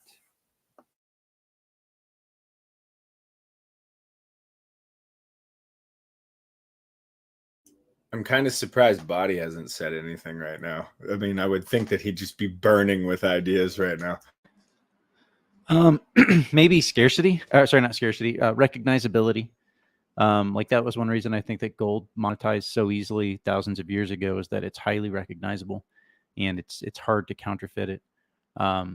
Crypto, I mean, obviously, crypto ticks that box pretty well. Like it's, as far as cryptographic recognizability goes, you could pretty much be sure that you haven't gotten a forgery. You might have said that, but I might have missed it. I'm not sure. You tell me. I mentioned it as other things that I had written down, but that didn't make the list. And right now, I think there's a reason why it didn't make the list. Like censorship resistant. I mentioned, well, if it's private, if it's fungible, and so on. And if we look at recognizability, well, if it's hard to say what makes up recognizability. Could you maybe elaborate on that? Yeah, so it seems, I mean, fairly straightforward in the sense that pretty much anyone, any untrained person, has the ability to look at the thing or to do some very simple operation and know that the thing that's claimed that it is actually the thing that it is. Verifiable, right? Yeah, verifiable. So for example, you have gold, which maybe you have fool's gold, but and that has tricked people in the past. But once you see fool's gold next to real gold, you pretty much won't be fooled by it again, because they have very distinct looks to them. So whereas like other metals may or may not have been as recognizable as gold, like, so for example, like if I gave you a chunk of silver or a chunk of nickel or a chunk of I don't know, something else, right? If I gave you those, would you be able to recognize the difference between, is that silver or is that nickel or is that aluminum? Maybe, right? But maybe not. Whereas gold is one of these things, it's like, it's so easy to see that it's actually gold. It's got these properties, like you can bite it with your teeth and put a little indentation. Now, probably you don't want to do that because, you don't want to change the fungibility of your pristine minted coin. But nevertheless, like gold is something that's been highly recognizable for thousands of years, at least more recognizable than the other metals. And so I think that played a significant role in it being able to monetize over a long period of time. And then, so now we come to cryptocurrencies. And cryptocurrencies, while they're more ethereal, they have this kind of abstract nature to them, which is good because that's, money is an abstract concept. but it's easy to do a mathematical operation that's highly complex, but that's reduced down to effectively an application on your cell phone that you just click a couple buttons, and you can be, all but certain that you actually have the thing, that you verified that what you received was what was claimed. Yeah, I think that's a major pump, buddy. Like you really feel that when you're using, like at PorcFest, for example, right? Like these goldbacks, awesome, but one goldback looks like the next. But do I really know that this isn't a forged goldback? Like I really don't know. I mean, somebody could have done a pretty decent job. I don't know it that well where I'd be able to confirm with 100% certainty that this is a real goldback. If I were to buy, if I were to sell a motorcycle for 10 grand and I had the choice of receiving 10 grand in goldbacks on the spot or 10 grand in Monero on the spot, I would lean to the Monero, not for just all those other reasons, but for the verifiability, the fact that on the spot, that what you received was the currency that was passed to you. I think that's a major looked over aspect of money for sure. I just think that it's important to point out how dead on Bawdy is. I can't believe that I didn't think of this, but there is actually a definition for the original use of the words sound money.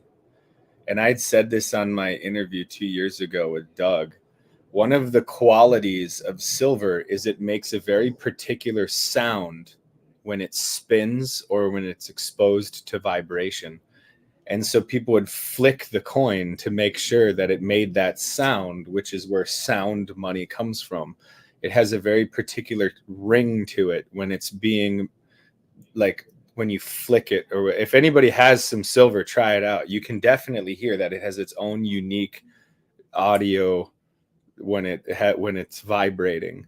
And that is actually the literal definition of sound money, was the fact that you could verify that somebody had given you real silver because of the sound that it made. And I believe once it goes below 80% silver, it starts to lose that sound little by little until it gets to, like, I think 45%, you can barely hear it at all. So you can even tell how mixed it is if you've gotten used to the tone before. But yeah, recognizability is the original definition of sound money, because sound money was used as a means of establishing silver as it being real silver. Another thing, by the way, is the electromagnetic properties, like the way it reacts with ice and cold and electricity and so on. And that's why gold and silver is tested with electronic testing kits, because trying to fake it is absolutely horrendously difficult if you're using an electromagnetic tester. Yeah, that's crazy, man. I had not realized that that was the reason. You always wonder, like, sound. I wouldn't have anticipated that. But now that you mention it, yeah, when you, like, if you put a silver coin on your fingertip and then you tap it with another silver coin, it's got this, like, persistent ring that's just like ding, like a sheen, like someone unsheathed a sword. Whereas, like, if you do that to any other kind of metal, it just goes dink, and that's about it. I'm gonna see if I can catch it on my microphone. Hold on. Oh yeah, that would be good. Okay, everybody listen. I'll give it my best shot. Everybody hear that? Exactly. Flip it higher. I'm trying to do it on Yeah. my end. Nice. So it sounds beautiful. Right? Sounds like a video game. It really kind of does. Yeah, what Doug is doing is a good way to do it too. So put it on your fingertip, and then put it on your fingertip, Doug, and then tap it with the other coin. Like, balance it on top of your fingertip. Yeah, and then use the don't hold it though with your thumb. Just balance it on the tip of your finger. Or you could You're drop holding it it with your thumb though. Like, I think I got it. Yeah, there we go. I don't know. This is probably the most annoying part of the show ever, but I hope everybody got it on your camera, Alaska. If you can do it, like, slightly lower, everyone can see it. I think that's a very, very good point. But I would also say that if you're talking about zero counterparty risk, you're kind of talking about security. you're kind of talking about self-sovereignty. You're kind of talking about trustless.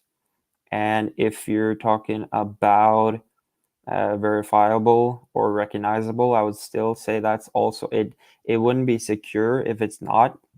So we have to like think about what makes the list. I don't want it to be like 50 things. That's why I'm saying. But if it's verifiable, it should also it might be a result of it being scarce.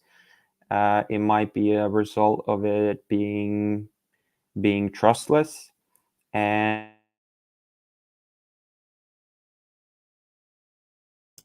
Did we lose him? Possibly. No, this is good shit, man.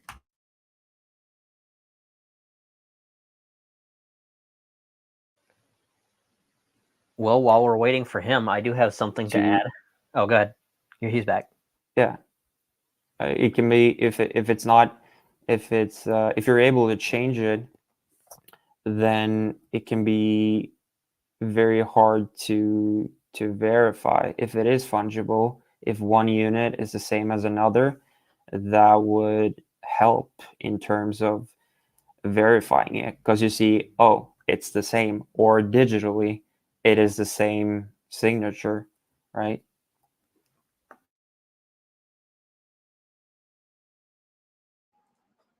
Yeah, I suppose that it's kind of a difficulty with classifications and groupings is where do you draw the lines? How much do they bleed onto each other?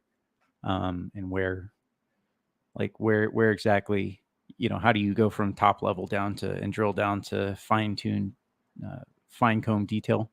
But yeah, man, I think that you gave us a pretty good breakdown of what constitutes sound money. And if anyone has more to add, or if they want to remove something, I'll be happy to hear that. I'll keep like updating this document. But I think, let's say this like list of 20, or now it's 21, which the Bitcoiners are gonna love. Like 20, 21 things, we add verifiability. Let's say in an ideal situation, the whole digital currency space agreed that, oh yeah, these 21 things, that's what we're aiming for.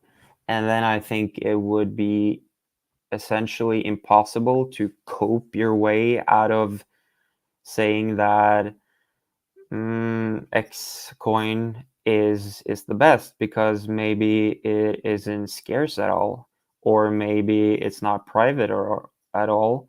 Maybe it is very slow. Maybe it is very expensive to use.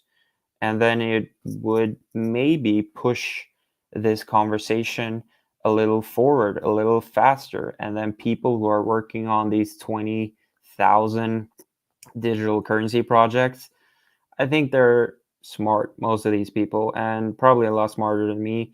But if they think that, oh, I'm working on the best thing, but they don't really have the definition, how is that going to be rewarding work? And maybe those people, if they realize, oh shit, like the 21 things, it's not this, it's not that, maybe I should work on something else. And then you have 20,000 projects that, to me, ideally this would lead to 5 projects, and you had all that work from those 20,000 projects plus however many people work on that. Those people start to focus in on maybe 5 projects, and I think one of those projects would be Monero. But it's not about that. It's about having the definition and then trying to objectively assess what project comes closest, and then you can say, maybe I should work on these projects instead of this, because this is never going to work. This has like 3 things on the 21 list. So I think that could be helpful. Well, a lot of these aren't meant to be currencies. Like a lot of them, Ethereum, for example, it is not really a currency more as it is an internet computer smart contract layer. Yeah, so I mentioned that with decentralized applications and Meta and all that, but go on. It's not like a lot of these currencies are not actually meant to be quote unquote currencies. They're not meant to be used to buy a car or a house or something like that. The only two real currencies that I see in this space are Bitcoin and Monero, honestly. I think we think alike, but I would also say that maybe Litecoin or even Dogecoin are meant to be currencies, but copies. Those are only copies. Yeah. More like Monero or Litecoin or like Bitcoin Cash, those are, I think, will be considered as currencies. While Ethereum and Bitcoin will be considered as assets because due to the high fees. And right now they're talking about confiscation, like holders tax and everything. Yeah, I2P in the house. Hey, I2P. Yeah, it's been some time. I just saw the recent discussion happening. Yeah, and if you go back to, let's say, Litecoin, I would call it like it was supposed to be sound money, but what about decentralization? It's a company. We know who owns it, we know who runs it, and maybe all a government would have to do is just go into the office and say, you're not doing this anymore. You can't do that with Bitcoin easily, although I think it's kind of starting to happen. You can't do that with Monero easily.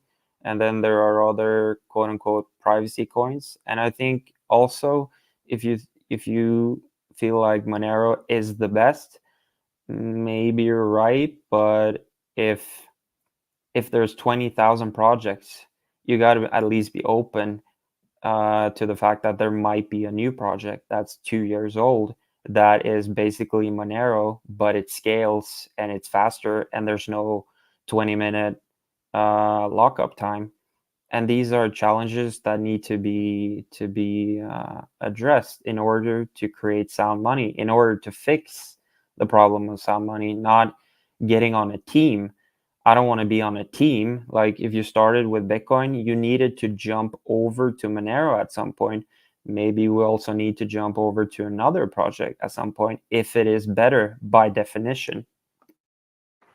Yeah, but then you have to weigh that against the network effect, obviously, too, right? That's also a component of good money, right? I think you cover that. I2P, hold on, bro. I'm talking, man. Right. So if there's some new and improved Monero that does something a little bit better, is it as used as Monero, right? The actual usage, the fact that you have a large network of people using that money is ultimately what gives it value. That's definitely one of the components, and that's actually probably the one thing that Bitcoin does better than Monero in terms of being money is acceptability. Yeah, but let's say ideal situation, some genius programmer is able to make sound money. Like you got to start somewhere. No one was using Bitcoin in 2009, and no one was using Monero in 2014. So you could say, oh, it's not as secure because there's just one node, but you got to start somewhere. It's like, for me, I know Giacomo has talked about that, a network effect, and you agree with that. But like if you say, no, it's perfect money, but the only thing that's lacking is people actually using it, you could say the same thing about Monero. It's pretty darn good, but there's too few people using it. I think there's definitely a number of people, like a number of projects that we're all following here. For example, Xano, one of the original pioneers that helped to build Monero, is now experimenting with different technology, proof of stake, in the creation of Xano. We're following DarkFi as well. As far as these contracts platforms go, it's interesting to me because while Ethereum isn't exactly money itself, it provides a platform by which you can do a whole bunch of other stuff. And by the way, programmable money could be a contract on Ethereum. I don't want to get too deep into that. There's a lot of nuance there. But hypothetically, like I'm not really interested in many other contracts platforms apart from Ethereum, except for the private ones, like what DarkFi is building, because all the other contract platforms that are not private are, yeah, there's probably better ones than ETH. Like in fact, I'm sure that there's better contracts platforms than ETH, but you know, they're not private, and so I would like that's a huge deal. So I'm more interested in contracts platforms that implement privacy. But at any rate, I think a lot of the people in Monero are interested in these other projects that are coming up, and certainly we do entertain the possibility that some kind of better implementation of these general principles of money could arise. So we're not opposed to it. At the same time, it's like, show me, right? There with 20,000 projects out there, I can't even possibly hope to review but a small fraction of them. Most of them are just like meme coins and bullshit. But I think we are open to those things. It's just that we haven't seen much that would qualify thus far. And there's usually, you know, again, it's not just the technology. There's also the surrounding implementation of it, and the way in which it's launched. Like you can launch a project that's technically superior and even implemented well, but if your launch is unfair, then we really don't want anything to do with it. So there's like this range of considerations out there. So I mean, we're open any new projects that people are building that are compelling. You know, bring them to the Monero community. We're definitely interested.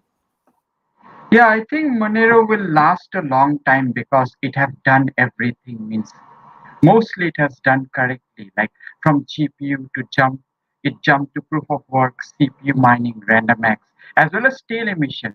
You have to understand like the projects, like let's say like exceptional projects like Grain or like Mimble coins. Those projects, Beam, those have like very low adoption, but their tech is so unique and advanced that even like right now Litecoin, they have implemented MWeb. They sometimes get delisted, but they are so big that it bypassed the ban also. Like people are using Litecoin so many times that it's hard for exchanges to delist them. So now people are talking about like implementing MWeb in either Bitcoin or like Bitcoin Cash, because since Litecoin is not getting delisted, so they could just backdoor those privacy features and scaling features. Like Mimble is like a scaling feature, but it has like confidential transaction and other stuff. So yeah, cut through. So yeah, you can get some privacy. So yeah, actually it's a good way to backdoor, means privacy and evade ban. So yeah, it's a fun development going on. And there is another thing, like you have to understand, like there will be like classes of money, like fair money as well as research based money, like whatever Zcash or Firo, those guys are doing. Like right now, have you guys seen the discussion that Firo is trying to implement tail emission?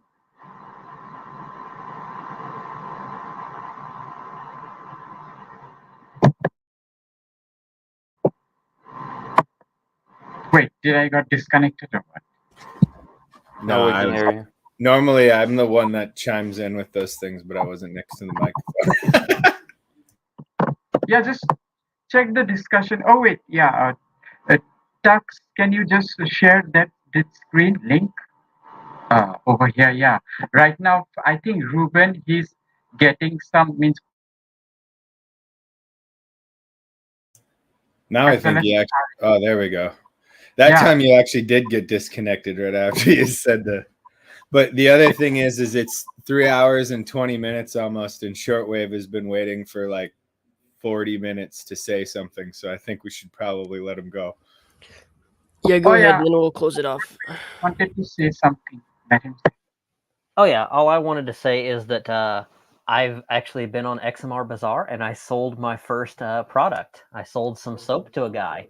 Nice. So, hell yeah, man. Very nice. If you need household products like soaps and baking pans and stuff like that, that's what I want to.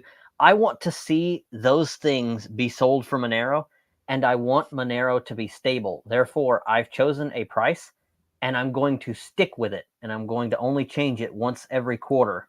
That's so Fight Club of you. I'm thinking like maybe April, August, and December is when I'll make changes to the prices. But I want the prices to stay the same, and I will not change them.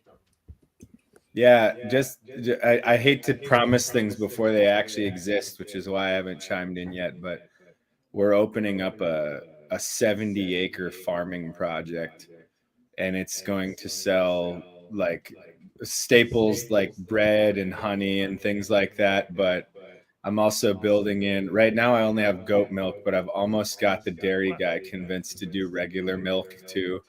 But the idea is basically there's like, you can buy into the next week's like grocery run and build your order, and it'll be exclusively an XMR Bazaar thing, ClearNet, all of that. Holy shit. That's amazing.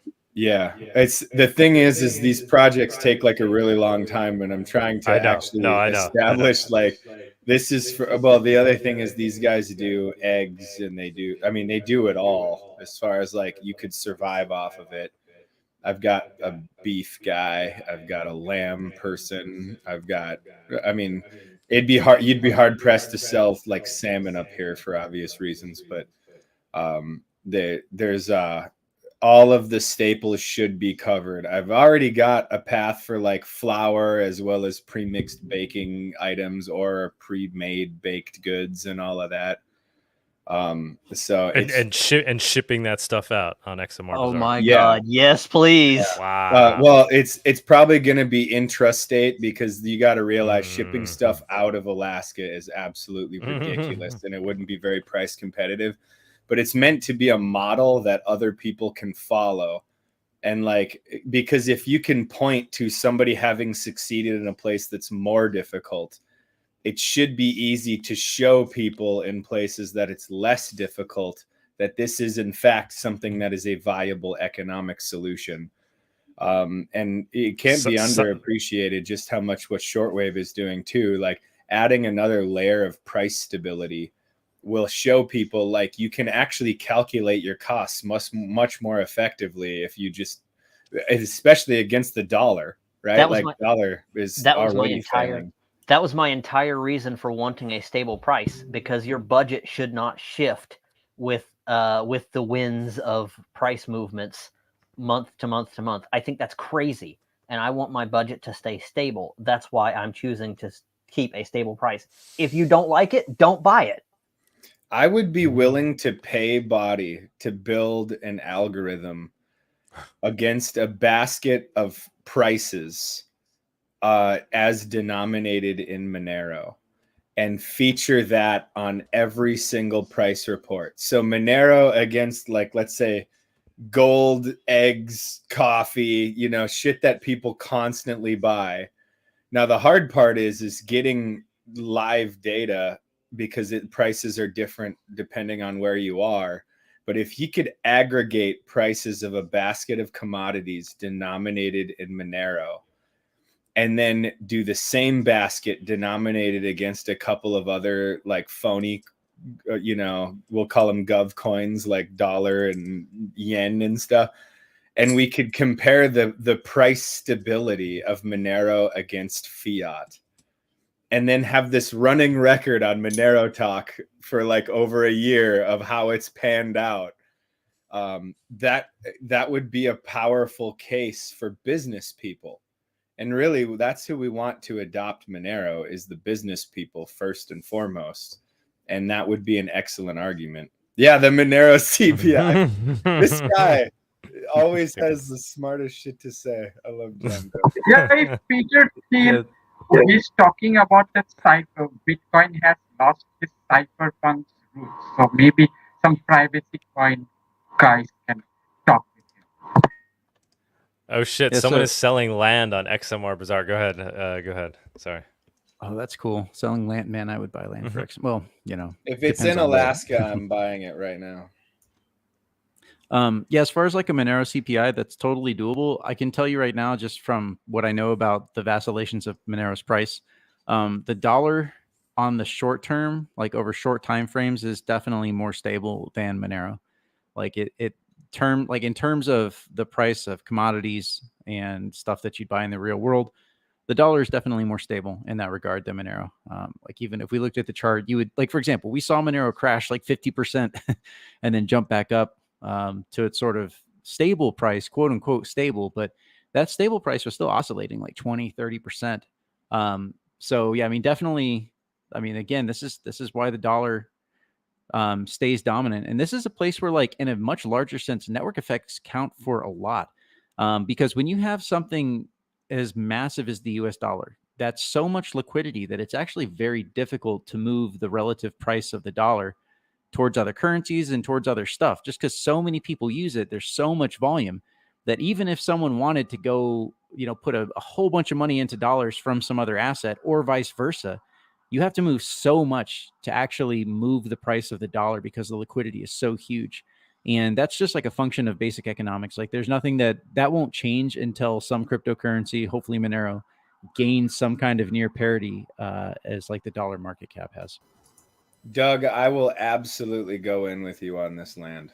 I'm not even, you can even put it in your name. I don't even care. I will totally fucking go in with you on this land. I think it's like 400 acres in Ibidete. Yeah.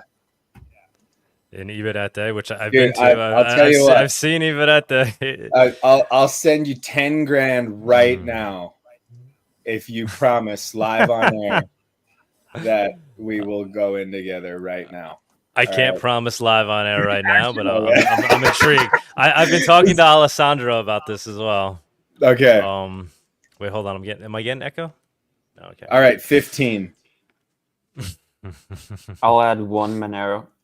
How much is he asking? 52,000. Well, first of all, we got to negotiate this price. I mean, how many acres is it?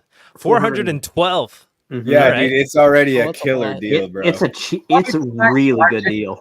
Well, guys, I've been to Ibidete. I know, I know what the land situation is like. It's there's definitely a lot of opportunity there. I wonder how arable this land is. This particular. Is it like a ranch? is if you go in with me, I can guarantee you that I can turn that into a thriving piece of agriculture. I did it in the tundra, bro. If I can do it in the tundra, I can do it anywhere. I don't even know how to explain what Ibidete's geographic like area is. It's like its own thing. I don't even know what to compare it to. It's hot. It's airline service. It's actually not unlike the eastern hot as hell. Colorado. There are other places. Yeah. It's small patches, but I've been to similar areas. I haven't been to Ibidete, but I've been to many places similar to it. The reason why is because if you're on the rain shadow side, but there's still enough humidity and you're high enough altitude, it produces that kind of, which aren't very common geographically, but they exist all over the place. A lot of cattle there, which is awesome, which is very cool. I don't know how much stuff they're growing over there. So Argentina is really friendly to foreigners owning land there too, by the way. Yeah. That's nice. And it would be nice, I think, right now, I think Milei decided to go with NATO partnership. Not member, but partner. Yeah. Dude, can we start? Should we start a ranch over there? That's what we need to start a ranch. Start shipping out steak. Dude, I'm not even playing. Like, the things that I could do if we do this together. Like, I will make it a full-time job for at least one of my crew, right? If it's not me directly, I'll have like rotations of guys down there. I can't Stop. You're saying all the right things. Just stop it. Sunita's gonna kill me, man. I can't chip in much, but if we seriously do this, I will chip some in too. Dude, if I tell my best friend about this, like, and I'm like, bro, I just need you to go down there for like a month. I know I could I like these two guys that I'm really close to. If I was like, you just go down there for a month, operate some equipment. Like, I got homies. Like, they could turn it into a fucking castle, bro. I'm not even joking. Look at that overhead though. It's just like kind of like desert. It's there's not even grass there. But yeah, no, there's definitely opportunity in Monero town. Right now, there is opportunity. The only thing, he needs to be reelected, maybe. Yeah, with all the talk about Hey, ITP, it's a little hard to hear you. I don't know if you need to just get a little closer to your microphone because it cuts out a little bit and it's a little quiet. He needs to buy a new mic with that Monero I sent him. Oh yeah, I'm Yeah, get a new right freaking mic, bro. Yeah, buy it on XMR Bazaar. Yeah, right now I'm traveling with my laptop, so yeah, it's kind of a mess. Yeah, are you guys able to hear me right now? It is a lot better. I think it's like however close you got. It's a lot better. Go ahead. It's still horrible. Yeah, I have to just go. get back home. Yeah, I think with all the talk about Melee being like a intelligence operative, it's still better than the alternative.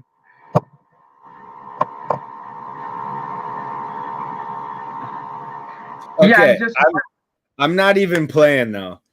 We need to I will totally go 1/5 in on this. I'm dead serious. If we can get 3 other people and Doug to be the face of it, okay? Like, let's fucking do this, bro. Let's come on. Yeah, let's get some fucking lineup. Let's do it. Let's do it, baby. Oh boy, here we go. Yeah, I mean, how can we not, right? Like, we got to do it. This is how it's gonna happen, guys. One small step. I mean, it's a great. It's a great dude.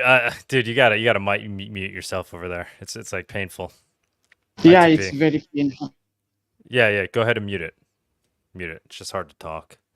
I mean, that's a dream. That's a dream come true, right? We're at this point in time right now where we can buy property in Argentina directly with Monero. We could buy a freaking ranch. We could start a freaking ranch in Argentina, in Formosa. That's incredible. Honestly, the best potential I see is if you can buy land with Monero, if you can buy a house, some flats. And also, I think there's a big potential with if you can get farmers on XMR Bazaar, like they would sell, the basic need for people to survive, for Monero, and out of the hands of the government. This is also a huge potential, I think. What's involved with shipping steak out of Argentina? It's actually very export friendly. It's their primary export revenue is stuff like that. So it's really easy. But if you wanted to make it an income producing asset, there are actually better things than even like steak. I mean, that's a whole nother conversation. But the thing is that kind of land, if I'm not mistaken, with a couple of different admixtures, you could just build an earth brick machine down there, and you could do a combination of like straw bale and earth brick. You could wall off the entire 400 acres with an earth brick machine and some straw. And obviously, anything that gets sold would be sold for Monero exclusively. Of course. The Monero Freedom Ranch in Monero Town. That's such a cool idea. Tux, So we've got, I think I speak for Tux when I say that he will fund the satellite uplink with what the fuck is that SpaceX thing? Starlink. Yeah. Starlink. Yeah, I was gonna say, like, we got Alaska now going 1/10. I'll go, or he's going 1/5. I'll go 1/10. We got Doug. Who we got Shortwave Surfer with 1 XMR. We're gonna have this giant contract of everyone that really owns this amount of investment in this property. Bawdy, well, we can limit it. We can limit it to like 5 people, right? You don't want it to be too big because you don't want like a committee deciding what we do with this thing. Exactly. Yeah. Bawdy can go 10/5, which is also known as half a day's gains in his world. 10/5. What does that mean? Twofold. It's got 100 grand. I mean, if you guys want to start a Monero ranch, I'll contribute.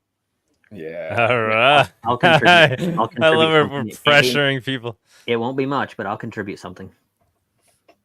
The only thing I don't see in those pictures is roads. Roads? Roads. I don't see any roads in the picture, which is even better, obviously. I just want to bring this up real quick. Another one of his posts. I know this guy. So this is in Alessandro. This is Luciano. I met him as well. Awesome dude. He lives in Monero too. So he's the one that put the property up. And they're also selling jerseys, Copa Monero jerseys. So you can check that out under his account. There's no roads. Hold on, let me see. I thought I saw roads actually. Hold on. I thought there was a picture with a map and a road. I thought. Yeah. Can you guys see that? Yeah, there you go. Yeah, bring that up. He's showing where it is. Yeah, access isn't a problem anyway, because usually in areas like that, like if you have like a half decently lifted vehicle, you can drive out in the middle of nowhere. It's all freaking flat. It's definitely it's all flat. It's a few miles from Monero Town. Yeah, there you go. That's amazing. It's amazing. Amazing. All right, guys. I say we end it here, and we can continue this conversation offline for those of us that are actually interested in this. I certainly am, obviously. And we can see where that leads. Somebody's going to do it. Might as well be us. Yeah, it's fun development going on. All right, Tux, you want to kill it here? Any last words? Anything else people want to bring up? I mean, that's an amazing story thing to end on. We'll see where we're at, what we're announcing or talking about next week. But anybody that's on stage that wants to put anything out there before we close it out? For those of you who only own 3 Nodos shipped soon, you should probably consider getting your 7th or 8th Nodo very shortly. They are a fantastic product, and it supports the show. Don't forget to buy your extra Nodo, just in case you find somebody who doesn't have one yet. I was specifically waiting for your Nodo plug before closing it off. Thank you. There's the Nodo plug. Only 20 left of the first 100 that will be produced. So we sold 80. That's freaking awesome. I think with Monero Nodo, we have to start talking about that Monero hardware wallet also, that Monero signer. Yeah. Well, we have a sponsor now that might be the guys for the job. I mean, the thing is we have to get some in our hands now and test them. But I mean, they say all the right Monero things. hardware wallet is, I think, the most important one right now. No, that's what I'm saying. There is a Monero hardware wallet company sponsor for the show as of last week, I believe. And it does look like it's got all of the right boxes checked. So you should check out the last episode. But yeah, the Keystone wallet. Yeah, they're not sponsoring us yet. They might be. We'll be working on that, or at least get them down to Monerotopia. But yeah, they were saying all the right things. Keystone wallet. Yeah, I think the cold means the cold card. They're teaming up with Cake Wallet. Yeah, I think the cold card specification actually means tremendously it advanced the privacy project. As well as some other guys are also there. I think, have you guys checked that again? That phone company, they're doing mesh network stuff. Those are also cool. Like the phone killer, they're doing mesh network stuff. Those are also good. Yes. Meshtastic. I think you're talking about. Yeah. Those guys, they just released a new video. You guys should check those also. Okay, before we get dragged into another side hall conversation, let me close this off, and you guys can continue communicating if you would like to. But thank you everyone for coming on. Great show as always. Thank you everyone for giving their piece, and have a good weekend, everybody. And we will see you next week. Live from the Monero Freedom Ranch. Thank you for joining us on this week's Monerotopia episode. We stream live shows every Saturday at 11 a.m. Eastern. You can find and subscribe to our show on YouTube and Odyssey, or listen to the podcast on iTunes, Spotify, or Stitcher. Don't forget to follow us on